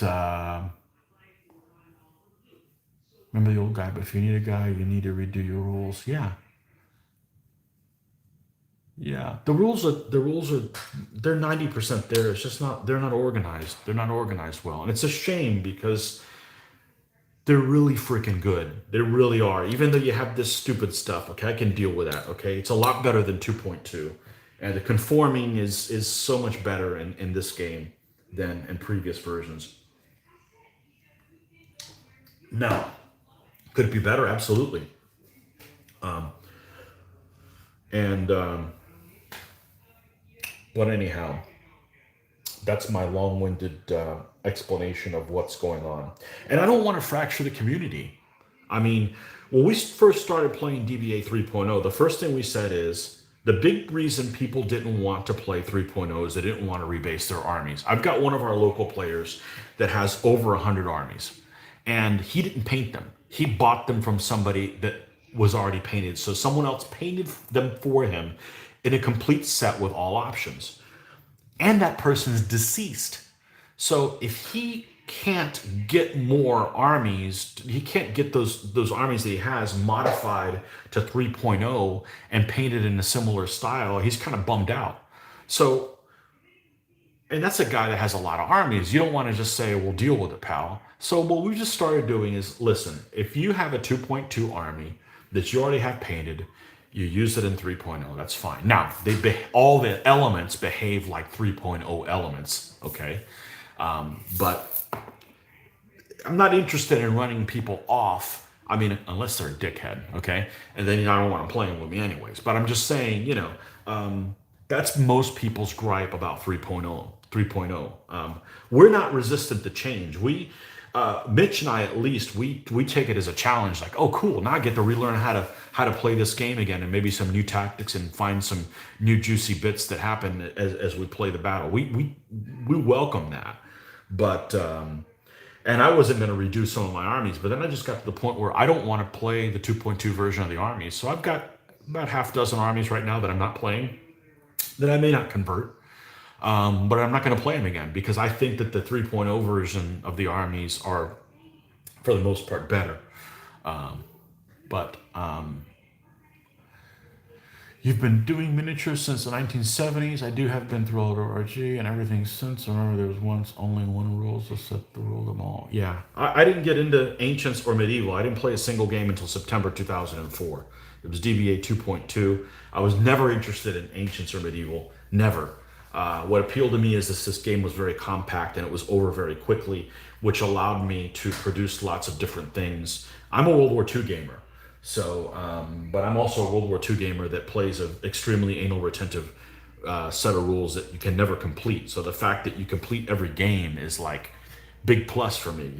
That's a big appeal. So I wasn't an Ancients and Medievals guy. Now, I remember I painted my first army in 2004, and somebody said, "Oh man, this is your first army? They look great." I'm like, "Yeah, I'm an experienced painter. I've just never painted Ancients and Medieval before." There's a difference. I've been painting since '85. So worth a damn maybe since '95. But it's. Yeah, for me, I bring my own figures, and that's what I play with, and I don't have to loan any out that I'm worrying about if people are going to mismanage them or what have you. I don't have to lean over a table and hurt my back, even though I don't have a bad back. But it's comfortable. Good night, Joe. We'll see you tomorrow morning. Joe's one of our local gamers. He lives about an hour and a half away, and he's trying to travel for game night just about every time he gets a chance. So we're fortunate to have him. He's a painter. Finally, I have a painting buddy, somebody else that paints, which is very rare. Mitch doesn't even paint his house, so probably a good thing. But he travels about an hour and a half, leaves sometimes as late as 10 o'clock at night, and got to work the next day. So Joe's a good guy. So I've known him a while. Just he's recently got into DBA, maybe the last 2 years. So I think what happened is he saw how much fun we were having and how much hooting and hollering we were doing. He's like, what the hell, these guys? These guys are having a hell of a lot more fun playing this little game on a two-foot carpet than these other guys are playing these other larger games. So I'm glad he is enjoying DBA quite a bit. So, but he's over the hump as far as understanding the rules. He can read the rule book and stuff like that. But it is a hell of an uphill climb. I just wish it wasn't that way. But anyhow, there's some things that are lacking in DBA 3.0. The two things that come off the bat more than anything else is allowing combat like this, or even if you don't want to do corners, why the hell do you have to slide over? I mean, freaking fight here, okay? And some units like Light Horse and Skirmishers, the fact that they don't have any range combat ability at any distance is really difficult for new players to understand. So if I'm going to make a set of rules, whether it's for Renaissance or stuff, anything that I have to explain away with the line, well, it doesn't make any sense to me either, but that's just the way it is. I'm changing because I just laid it out for you. It's very hard for people to understand. Now, DBA and DBA type games, the most difficult thing for new people to understand, other than getting the game set up right, is the whole conforming business. And when the guys that advance, what happens if they advance and they contact somebody else along the way? That kind of stuff is what's difficult to understand. It's not difficult for them to understand that maybe you've got heavy knights, okay, and you've got knights that, I don't have an example for one, but maybe you have some knights that aren't as good, and having different troop categories within the same DBA framework. Like if you're doing Italian wars, I'll use the Renaissance example for once. If you're playing Italian wars, the French cavalry is the best cavalry around, period. End of story. It would be really easy to make French cavalry different than Spanish or Italian cavalry in combat factors. That's easy for people to understand that come from other rule sets because they're used to those variations between troop types. They don't have to be huge. It could be as simple as when French knights are fighting some knight that's not French, they get a +1. Just in that, but they deal with ground troops the same. Just a simple rule like that can add a little bit of flavor, and it's not difficult to remember because after playing DBA once, I had all the factors of everybody memorized. That's natural to you as a gamer. It's not natural to have these weird wonkisms of how you conform and you slide over, but if you're too far, you slide over here, and if it's a group of that shit's so difficult to understand and so hard to wrap your head around it. Trust me, I've been there and I've had to teach it to other people and they look at me dumbfounded. Also, Skirmishers. The fact that Skirmisher has no range at all. They don't have to shoot freaking three base widths away. But if they were to shoot a base width or shorter or half a base width away, where they don't have to physically make contact, it's easier for new players to wrap their head around the fact that, oh, well, these guys have missile weapons. Why do they have to go into close combat to really? And then you have to explain, well, they're not really in close combat, they're nearby. All those explainisms out the door, if I'm going to come up with my own set of rules. Now, I can deal with them in this set of rules because there's a significant community of people that already play DBA 3.0. So it's not like you have to build people from scratch. But I'm telling you, if I go in the direction of the Renaissance rules, all that stuff's on the table, okay? Anyhow, pike and shot units, they're not going to be made up of individual stands. It'll be one freaking unit that's a tercio or a pike and shot this period thing. So it's going to take a while to get right, but if we ever come out with it, it will be awesome, okay? And there's some other rule sets and ideas that I have seen that just about every rule set has some good ideas. So anyhow, I don't know if anything will ever come out of it, but it will be a great product if it comes out. So anyhow, Joe, you've done 6 armies in 15 months. Yeah, you're kicking freaking ass, Joe. You're preaching to someone who agrees with everything you have said so far. Yeah, well, I mean, you make sense. It just, it's a great freaking game, but you spend a lot of time scratching your head over things that you wouldn't normally do. But it's all right. It's okay. So, Mongols, okay? If you know anything about DBA, Mongols and DBA are not Mongol-y, okay? The way you would fight that army is nothing like it would behave in real life. And that's a problem. Light horse are now see the interesting thing is light horse fighting knights I think are represented pretty well. But when they fight like heavy infantry, it's out the door. Just forget it. It's not gonna I don't think the way they handle heavy infantry or bows or anything like that is just very. You don't walk away from playing a Mongol army and go, "Oh, this is cool," and you want to read more about them. You're like, "No, this isn't them at all," So anything like that, we're definitely going to work on if we do a Renaissance rule set. So, and then maybe people like it so much that maybe we can do our own. Well, I don't want to get ahead of myself, but anyhow, let's just say if I did do my own version of DBA 3.0, I'm not making new army lists because I think that the author deserves to have people have to buy his book because it's the right thing to do. I think that not creating army lists and saying, okay, you have to buy 3.0, even though you're not going to use any of the core rules, you still need the army list. The author gets their cut because ultimately it is their set of rules that did everything. So that's just the right thing to do. And that's my gripe with Art de la Guerre. I mean, there might be some modifications, but there's one thing that's in DBMM, and I just bought my first DBMM book. I had all the DBM books, but I bought the book 4 DBMM book. It came in on Saturday, and there's a thing on there called Brilliant Generals, and we did a game at last Historicon where it was armies that there's special rules for armies that could have a brilliant general, and you basically would play somebody like Genghis Khan or somebody that Phil Barker decided rates a brilliant general in the DBM books. If you look in Art de la Guerre, they have a thing for that, and it's the same exact guys that are in DBMM. It's like obviously they just lifted the stuff off. Now, whatever, but I'm just saying that's the kind of stuff that just feels weird when you're going to charge for the freaking set of rules and you're taking somebody else's material. I'm not trying to badmouth Art de la Guerre. I'm just saying that as an outsider, it just doesn't sit well with me.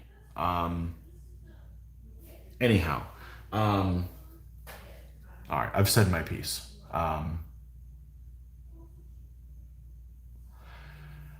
But I'm not interested in fracturing the community. It's all about playing with people. So, I only want to run people off if it's people that I don't care to ever see again in the game. And I'll tell you, in almost 2,000 games, of course, it wasn't against 2,000 different people. It's probably about maybe 150 different people. I could count on one hand the folks I never want to see again. And this is the first competitive game I've ever played. So I think that speaks volumes how good a game the DBA games are. And there's a couple of things that the reason are for that. And well, I'm not going to get into painting these guys tonight. That's fine. You didn't distract me. This is you've kept me awake. So please do not apologize. But hey, this is therapy for me, man. I just this is my couch. But I think it speaks volumes for there's a lot of things that this game does right. How long it takes to play, the size of the battlefield, the interaction between both people on both sides. So if I roll good, but my opponent also rolls good, it's not as effective. But they have to roll in every combat, so both people are rolling the same amount of dice and just engage. It's not like, okay, it's the Hungarian turn to do, and the Ottoman Turks says, okay, well, let me go grab some coffee while you do your turn. There's none of that. Everybody's involved all the time, constantly, and between that and the fact that you can't do whatever you want, so you have that pip mechanism, those two things are the winning combination for this set of rules. And any set of rules. I'm not interested in playing another set of rules where, like Advanced Squad Leader. Okay, I'm an experienced war gamer. I played Advanced Squad Leader back in the day. I don't think Advanced Squad Leader is a difficult set of rules. It's extremely well written and it's extremely easy to find when you have a question, unlike this set of rules.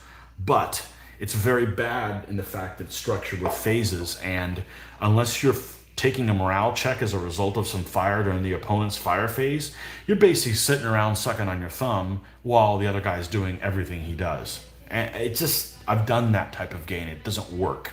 It doesn't work for me anymore. So, would you change base sizes if you did a new rule set? The current size is a little tight at 15 and 25.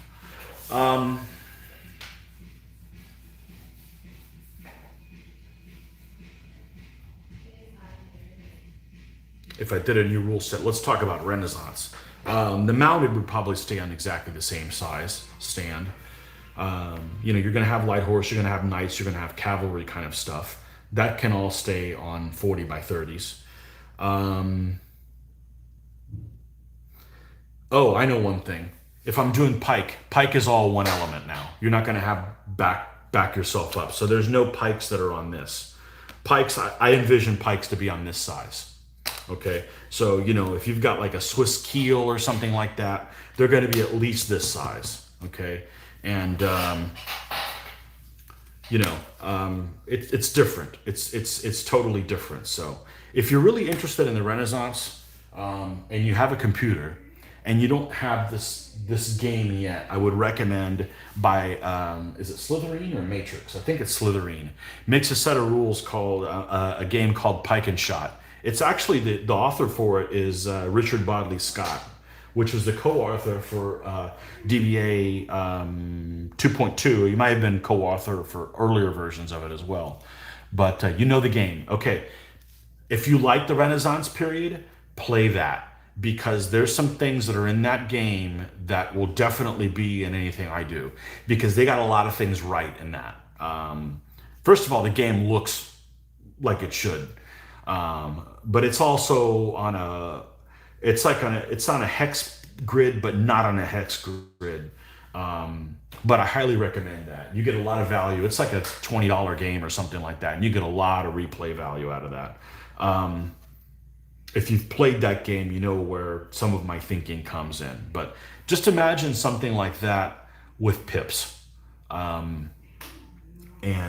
it's got to have pips. This whole move whatever the hell you want all the time is not exciting. It's definitely exciting to not be able to do whatever the hell you want all the time. So,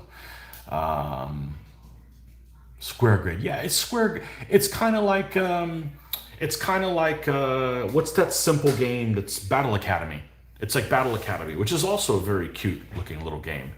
Yeah, it's like Square. So I don't think I want to play a Square type game, but. Yeah, if you play that, and I've played Field of Glory too, the computer game. I'm playing that with an opponent currently. It's a DBA player, and we're enjoying that a lot. But I still think the Pike and Shot game is actually better than the Field of Glory, just because the Pike and Shot are like whole units, So you have a tercio, and it's one stand that's the tercio, and yeah. Some of the larger units probably will not have the same frontage, okay? So I could see a unit of Swiss pikemen could possibly be like on this, but a tercio won't be on this. A tercio could be maybe that size, maybe even a little bit bigger. It's probably going to be twice as wide. That kind of stuff. I mean, that's why it's important that you can have combat like this with another unit and not necessarily has to be the lining up, because those weird abstractisms are just... You're having to shoehorn things in that seem unnatural. So, okay, well, hopefully I haven't given you given too much away, but just so you have an idea that whatever we come out with, I think will be revolutionary and will be a great game, because we have the fortunate advantage that whatever we do, we have a lot of play testers that play test often. I feel like DBA and even Triumph just get play tested a lot. We went and play tested Triumph the first time it was. We went and played Triumph the first time it was offered at a convention, and we found all kinds of loopholes. But we also played very hard. We try to. There's a saying I like to use. We try to get milk out of a brick. Okay, and the problem isn't playing something and be cheesy. The problem is if you do it and you don't realize it's cheat. You don't want to admit that it's cheesy. You know, that's the problem.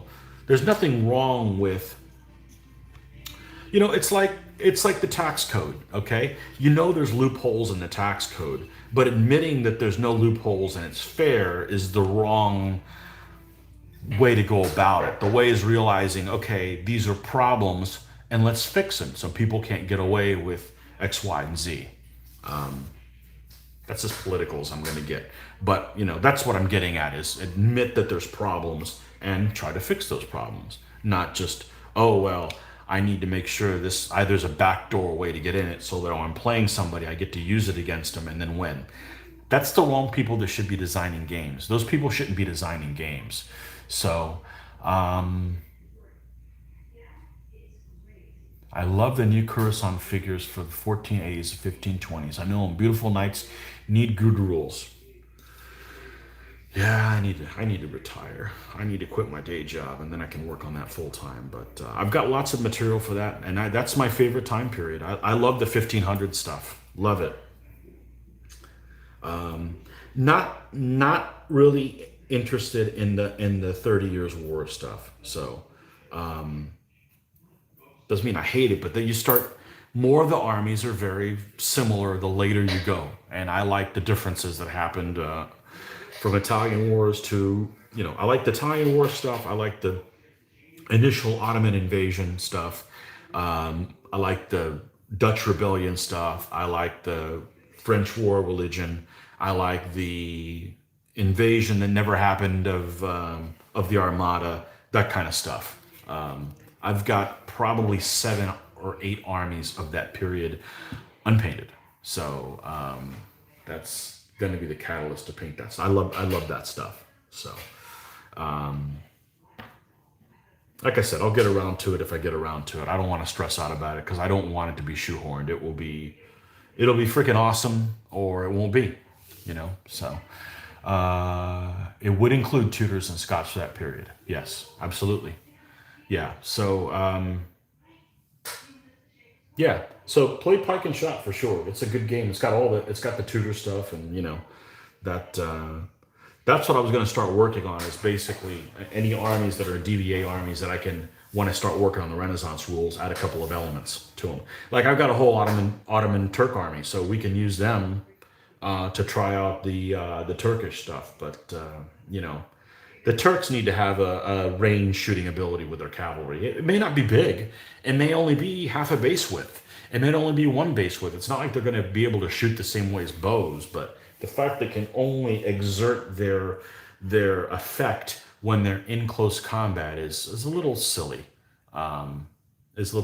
So anyhow,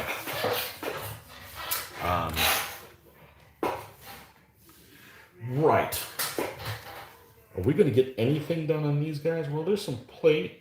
Let's see. There's some plate things on here. Let's paint a little bit because hell, I could have painted more while I was rambling. Not that I mind. This is before like these painting sessions. Sometimes nobody's listening, and I'm just kind of rambling off on myself, and it helps me stay on focus. So I don't mind it at all, but. Sorry, keeping you. Don't apologize. No, this is good. Now you understand. See, now you're going to start looking forward to. Now you're going to be one of those. Hey, you got the rules yet? Hey, you got the rules yet? Hey, you got the rules yet? It's going to take a while. It's going to take.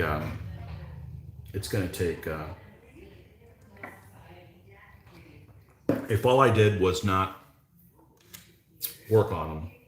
But you know, the other thing is, I think the best thing I can do for the DBA community at this time is continue doing what we're doing. Doing paint videos, do DBA 3.0 battle videos. People enjoy that, and it helps understand the game, and it doesn't splinter off into different directions. and I'm more productive. I mean, it took me 2 months to paint my last army, my Irishman. That's the quickest I've ever painted an army, and it was due to these type of these type of scenarios and stuff. So, all right, so we're going to let's go ahead and get. We still should have some of this alive. What time is it? 10:07. Well, you woken me up, so I appreciate that. I like talking our hobby. You know, you don't get a chance to talk about the hobby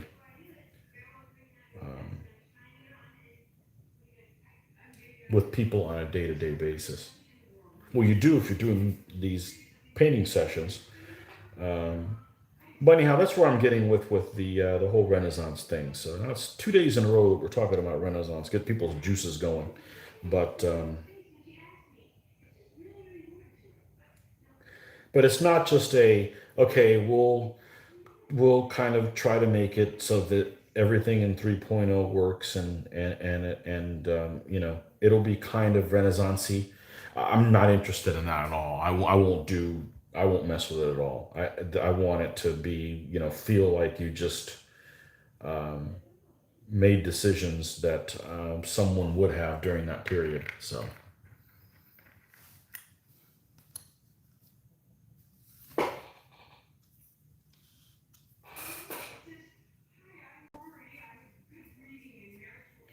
the Tudors, yeah, I was going to build the Tudor army, except it's too similar to it, the DBA Tudor army is very similar to War of the Roses, which is very similar to 100 Years' War English army, which Mitch and Luke both each have an army of. So I'm like, I don't really want to build the same army that somebody already has. But I mean, obviously they would look different, but composition wise,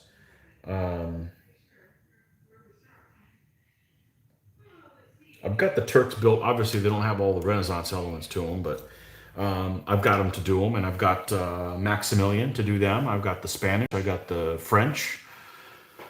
I have all the figures to do a Tudor army, and a Dutch rebellion, and an Armada Spanish army. So the Duke of Alba slash Parma type of army. I've got French Catholic I can do. I don't think I have enough shooters to do a Huguenot army, but yeah, I really like that period. I really like that period a lot. So it's kind of the forgotten period. Lots of people don't game it. They'll jump to English Civil War, which I'm not a fan of anybody's Civil War. It just seems too the stuff on both sides is too similar for my taste.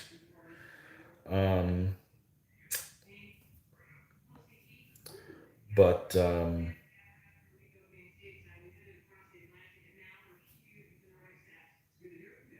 anyhow,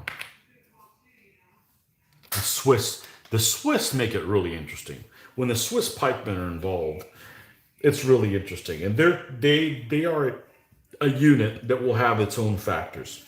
Swiss pikemen are their own thing. They're freaking awesome, but they're their own thing.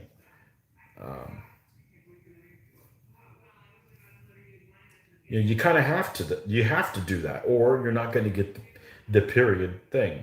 You're not going to get the period flavor. So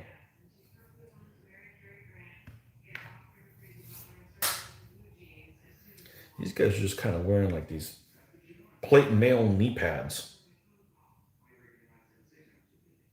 knee guards. And of course, what I'm looking forward to on these little bastards more than anything else is painting a shield. Obviously, I love shields. So I love shields and flags. So, although I don't think I'm going to be hand painting very many more flags. I've been now that I discovered how to do them on by computer and enhancing them and then printing them out on a laser printer. That seems like the way to go. So, please tell me we will not be limited to only 12 elements. Probably not. There's a couple things I don't like, and I don't like the DVA 3.0, the double-sized elements. I don't like the fact that they cost two when you lose them, because it's, I'm telling you, from being able to use them, it really makes you not want to put them in combat. So I'd much rather have a situation where an army that has more elite units or something like that ends up having less elements than somebody that's crappier.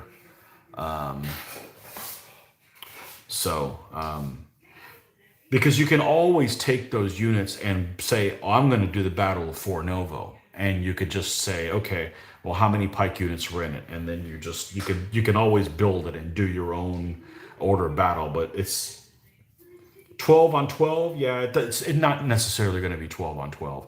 It might be 10 on 15, 10 on 14. No more disparity than that. I mean, there's got to be some kind of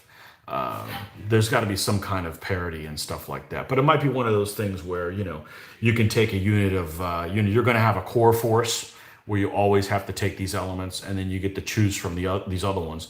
But the choice may be, if you're the French, Italian Wars French, of Valois French, take a unit of another unit of Swiss pikemen, or like a unit of light horse and musketeers instead. Like, you might get two units instead of one of them that's really elite. It just depends. I would prefer that kind of a balance. I'm not so interested in a points-based system where then you get into arguments like, well, the Swiss really shouldn't be worth 15 points when the Landsknecht are 12, or screw that. Okay, you don't need that kind of picking and choosing. But yeah, it's not going to be straight 12 on 12. It's not going to be straight 12 on 12. So, because again, that seems very fake, What's the set of rules that I mentioned? The Italian ones. Impetus. Impetus doesn't have, sometimes a unit has like 9 units and another one has 13. So, I think that works better. Anything you can do to make the game feel less gamey is a win. So,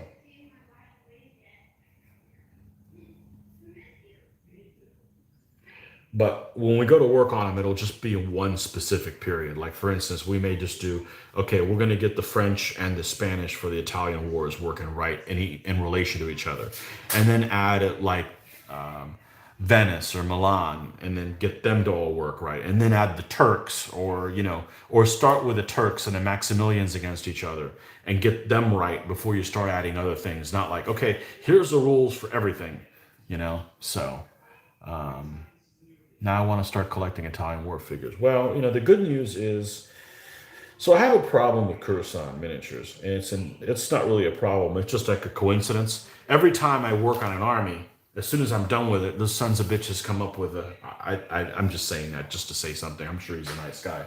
Come up with the army I just finished.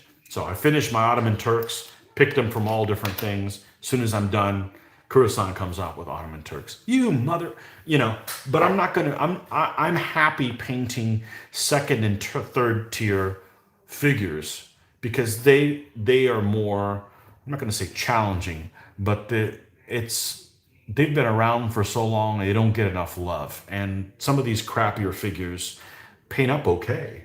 They paint up pretty good. And I'm not going to be playing the keeping up with the Joneses. Not like, okay, well, there's this new army. Let me dump all my old figures and buy. That happened with my Sung Chinese. I've got Sung Chinese that are Naismith that are based on the old Greer book, which are technically pretty unrealistic. But that's how they were, and I have the whole army. I'm not just going to throw them away and buy Coruscant figures, because I'm rendering a army I have useless, and I'm spending $80 for lead and having to paint more of the same stuff I already did. It just doesn't make any sense from that standpoint. So I'm happy with what I have. I've got all those armies, and that's not saying that I wouldn't pick up maybe some extra rider figures or something like that from Coruscant, because I definitely like mixing all the manufacturers. But I'm not going to dump all my minifigs and buy Kurosan stuff. So Kurosan and who's the other one that I say the same thing with? Kurosan, Legio Heroica, and the Forged in Battle. All those guys should have come out 15 years ago. I would have had all their figures. But hey, I'm not going to complain. I bought a lot of my figures on the cheap that people didn't want them anymore. So, I have a Mongol army that I haven't painted yet. I think I bought it for like $7, the whole Mongol army. Well, I'm not going to leave that on the table.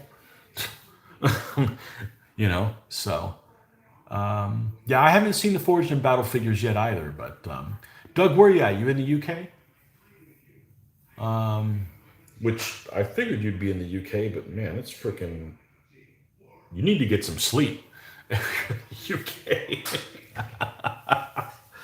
Most of my viewers are in the UK, so I'm just going to say, hey, are you in the UK? And see if Kansas, the middle of nowhere, or the center of everything, depending on how you look at it. Kansas. Never been to Kansas. There's a lot of. There's a pretty big gaming group over in, is it Kansas City or St. Louis? I want to say it's on Kansas City side. But I think they're stuck on 2.2. And that's fine. If your game group wants to play 2.2, that's cool. I can never go back to playing 2.2. It would be going from a 3D movie to watching a silent film in black and white. So we lived in Tampa in the 80s and the 90s. Played with a group in St. Petersburg for a while. Yeah, we used to take road trips down to Emperor's Outpost. That's where I picked up some of my first figures. We were going to play Armati. And I picked up the set of rules of Armati around 95, 96. We'd take road trips. I'm up here in Gainesville, so we would take road trips down there. And, back in the days before the internet and, who the hell wants to mail order something? I want to go to the store and see the stuff in person. And we'd take road trips down there, and I picked up some of my first Renaissance figures from Emperor's Outpost, and still haven't painted some of them. So, but that is how it goes with that. But I picked up Armati to play it, and I never got a chance to. I played it a couple times. A guy in Lakeland was running kind of a how to play the game because our local con in Tampa, one of our Florida cons when it was in Tampa, he was going to run a tournament there. And I had the rules, but I wasn't someone that could just read through the rules and figure out how to play the game. I wanted to get my feet wet and kind of wrap my head around what the game was like before I committed to trying to understand what they were trying to get by. So I picked up the Armati rules and basically sat on them for 8 years until 2004. This guy ran a hobby store in Lakeland, how to play Armati. I enjoyed it. He's like, well, just next convention, come down and we have a tournament and we got loaner armies and come and play. And I was all excited to do that. It was in 2004. And I go up to him and I go, where is everybody? And he's like, oh, well, there was just been a big fallout and the game group isn't playing Armati anymore. So there was this guy named Marty who was running a DBA game tournament, and that seemed very similar. It was even less figures, same scale that I was interested in, and the rest is history. So I actually showed up to play Armati and ended up playing DBA. So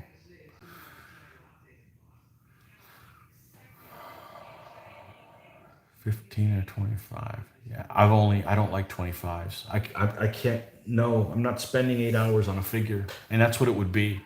And at the time, I didn't like 25s. Now there's lots of 25s that look really good. Or 28s or whatever the hell they're called. Had a bad experience playing Armati Historicon, had a bad army to play in tournaments. I never played a tournament game until 2004, ever, of anything. And I can see that. You get win-at-all-cost players. I'm not interested. We're very competitive, but I don't think we're win-at-all-cost players at all. Not us 4 or 5 anyways that get together every week. You know, we give each other res the hell out of each other, but, you know, we'll see something and sometimes we'll tell the other guy, hey, you should do this because this is better kind of thing. And we're not, and I keep score. I keep score of all my wins and losses and stuff like that. I mean, shit, I've lost almost 850 games of DBA.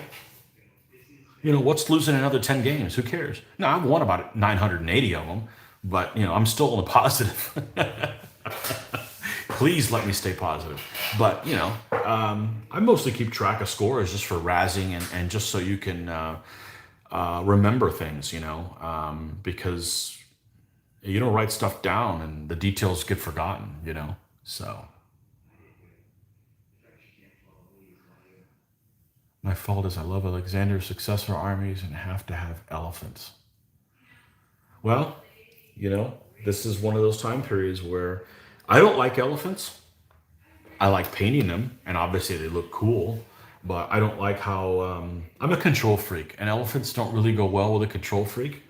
I love painting them, but same reason I don't really like knights either.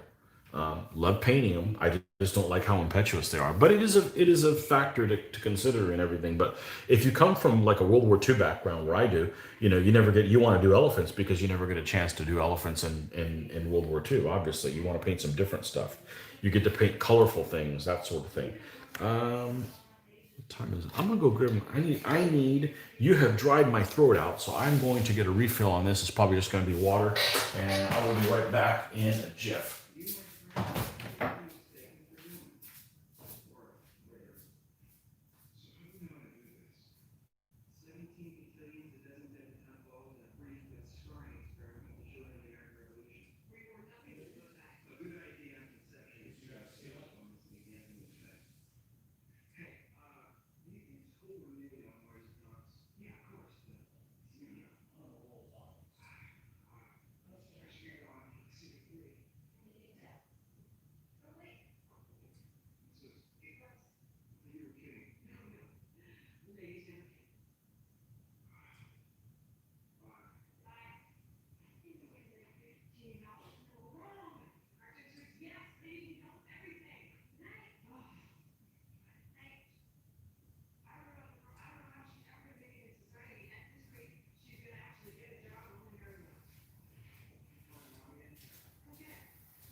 Yeah, but the catalyst for doing a Renaissance rule set is to paint Renaissance figures. It's not to do the Renaissance rule set. I mean, ultimately, it's because of wanting to paint Renaissance figures. If I wanted to play a Renaissance game, I would just play, what are those things? Here I Stand or Virgin Queen. I played Here I Stand. It's a great game. But, it doesn't inspire me to paint figures because I can't use my figures in battle kind of thing. So we're going to set these guys out of the way up here to dry. And that's when we wake up in the morning. That's what we're going to work on. We're going to work on these two little stands of the Armati blades and the skirmishers. So anyhow, all right. So we know we're going to have flesh. We know they're going to have a helmet. So we're going to do the whole thing. One thing I talked about a little bit that's called paint what you know. I'm not sure what color I'm going to paint his shirt or pants. I'm probably going to wait until I figure out what his shield is going to be. I'm not going to start on his shield. I know it's going to be red and white, and I don't remember I think they're horizontal, and I don't know how many bars it is.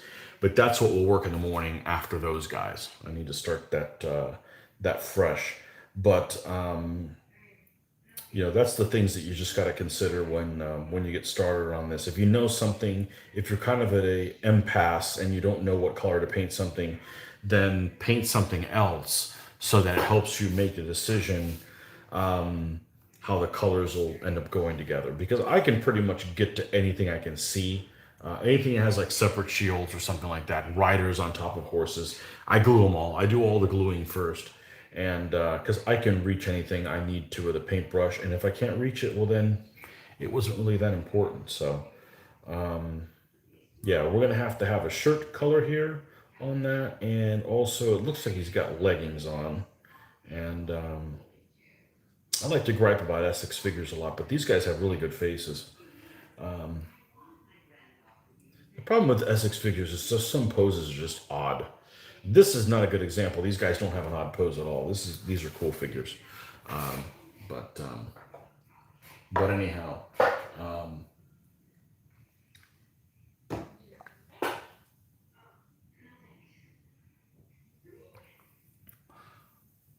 I went through my old lead and realized I have a ton of unpainted Essex Mogul, Ottomans, Persians for the Renaissance.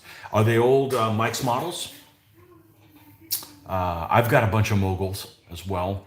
I've got more Ottomans to do. Don't think I have any Persians, but I do have I do have Moguls to do with those armored elephants and stuff. Elephants are really weird when they get involved with the cannon and stuff like that. No Essex. Okay, so yeah, but the old Mike's models eventually ended up being the Essex ones. So you have the traditional Essex looking one. Okay, cool. Yeah, those are nice figures. Those are nice figures. I put together a what did I put together the other morning? Mamluks. I have a Mamluk army. I have a Mamluk army, and I picked up the DBM book, and I'm not going to get any more painting tonight, but that's fine. I want to share something that I found the other day that I thought was really interesting and really a catalyst to get the DBMM books. So let me go grab my DBMM book and also the DBA rule sets. I'll share something that I found the other day.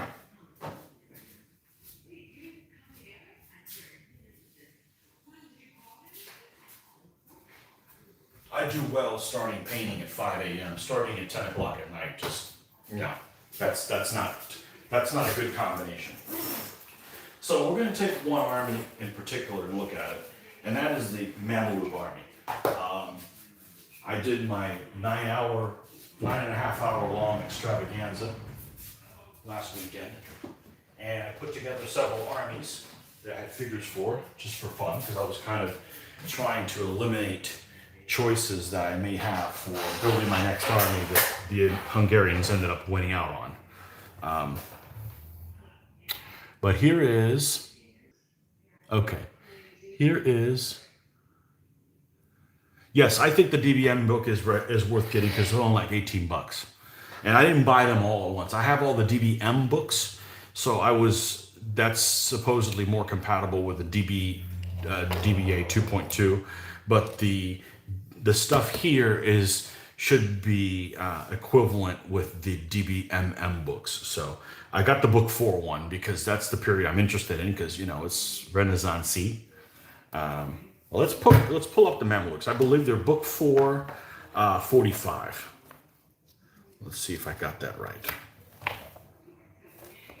And the reason I looked at the Mamluks is they fight my Ottoman Turks. I'm looking for I love my Ottoman Turks. I love how they look. I like playing them. They just don't win worth a shit. I think I'm 18-36 with them. Okay. So let's look at the Mamluks. Let's look at the Egyptian Mamluks, I think is what they're called. What they're called in here. They're the guys that stopped the damn Mongols. And the Ottomans took these guys out 300 years later.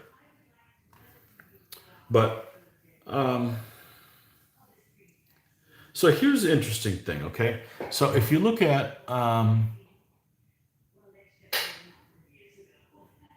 yeah, I have a Tamerlane army as well, but but I know somebody else that has them, so I'm more likely to do these guys. So I'm looking for all this stuff here, okay? And they got a choice in here.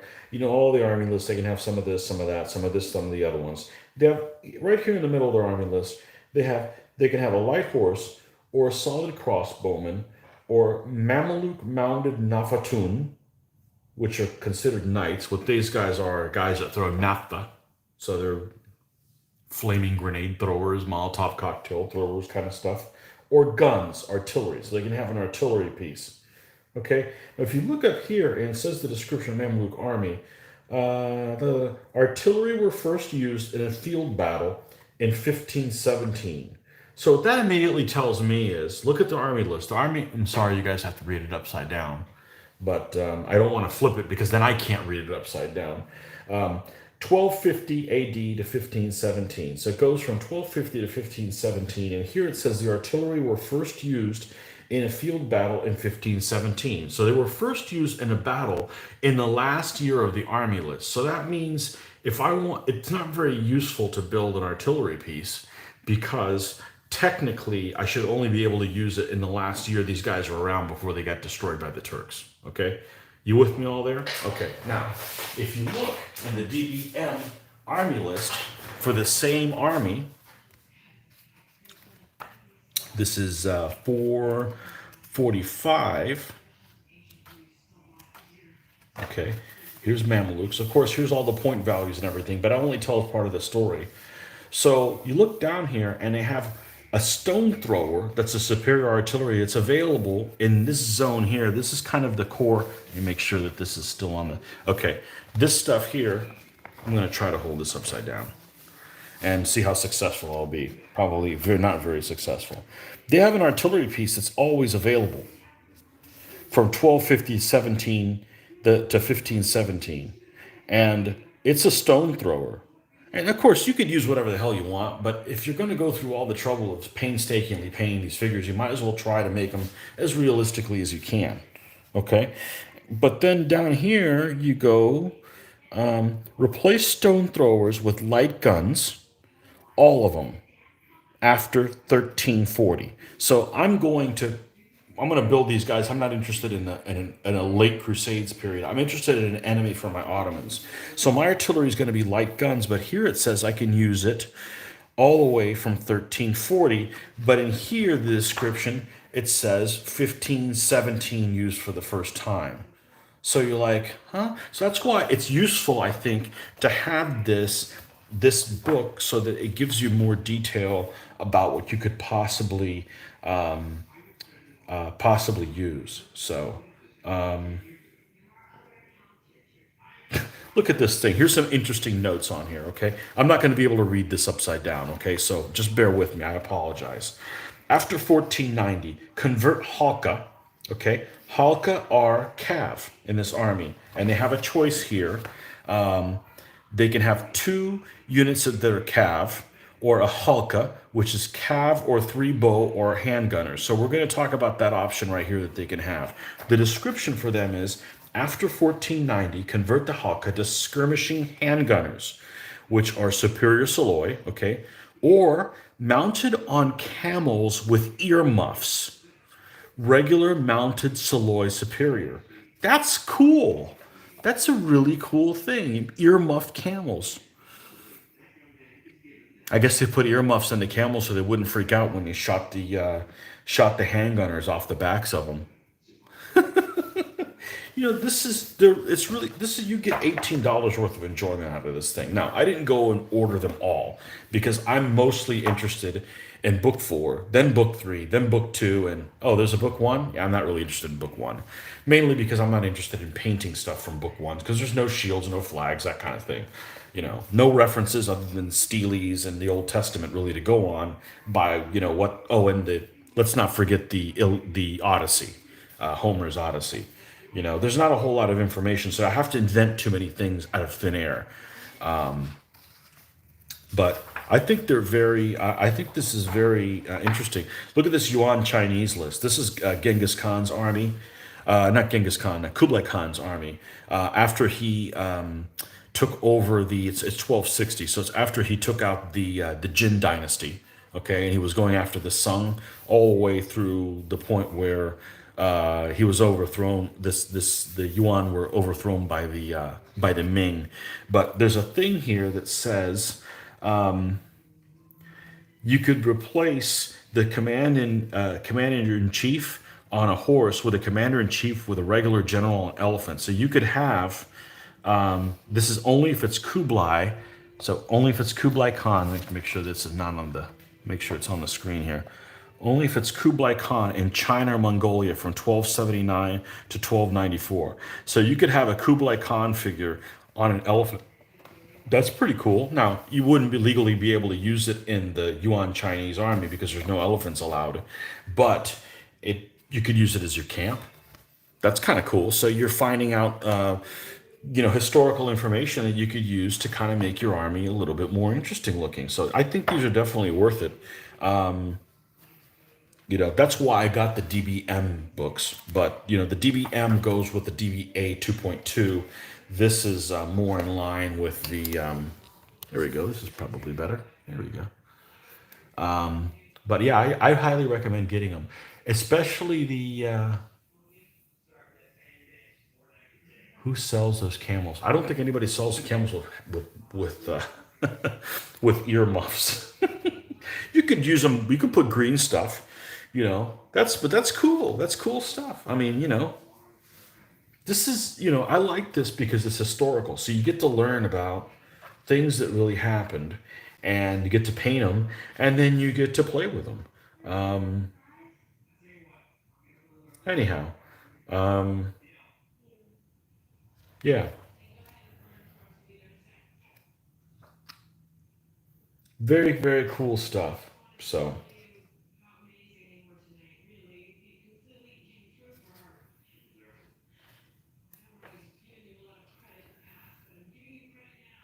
Ottomans, yeah, they supposedly can have war wagons too. Can't have them in DBA. The problem with the Ottoman army is they don't have any in DBA is they have no heavy foot at all.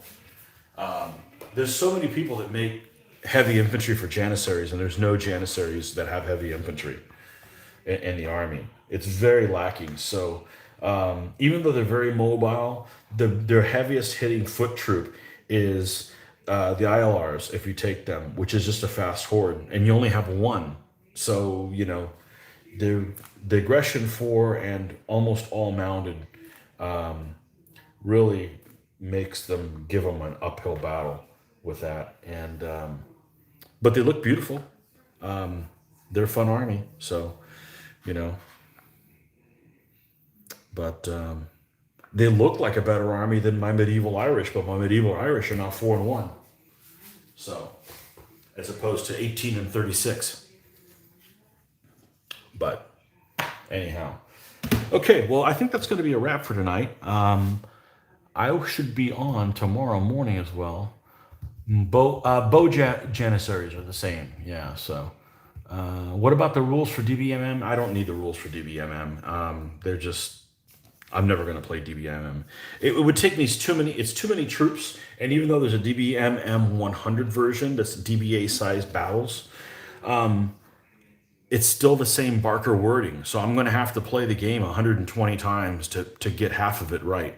I just don't have it in me anymore. I don't want to play the game wrong. It's not my intent. Even with videos, sometimes we get stuff wrong, and that's not really our intention to do that. But it's inevitable the way it's worded. So not so interested in the rules, but just those rule books. So there's juicy bits in there for sure that you can extrapolate that and use that in when you're building things. But okay, folks. Well, that's it. Thanks for chiming in there, Doug. Appreciate it. Oh, and Rick, there you go. Hopefully you're done with your unboxing. You got a lot of stuff to put away. Rick has a really cool channel. He has the coolest game room I've ever seen. You have way too many games. I'm gonna say I'm too old, but I'm not really that old. I'm 49 and I feel like I'm 27. But I have like 22 years of stuff that I don't want to remember anymore. I just can't hop around from rule sets to rule sets and do stuff wrong. So, but yeah, Rick's got a hell of a gaming room. So hopefully enjoying that with your local players. But we'll see you guys over the weekend. I'm sure there'll be some more painting, and we'll get these boogers done in the morning, and we'll make them look pretty.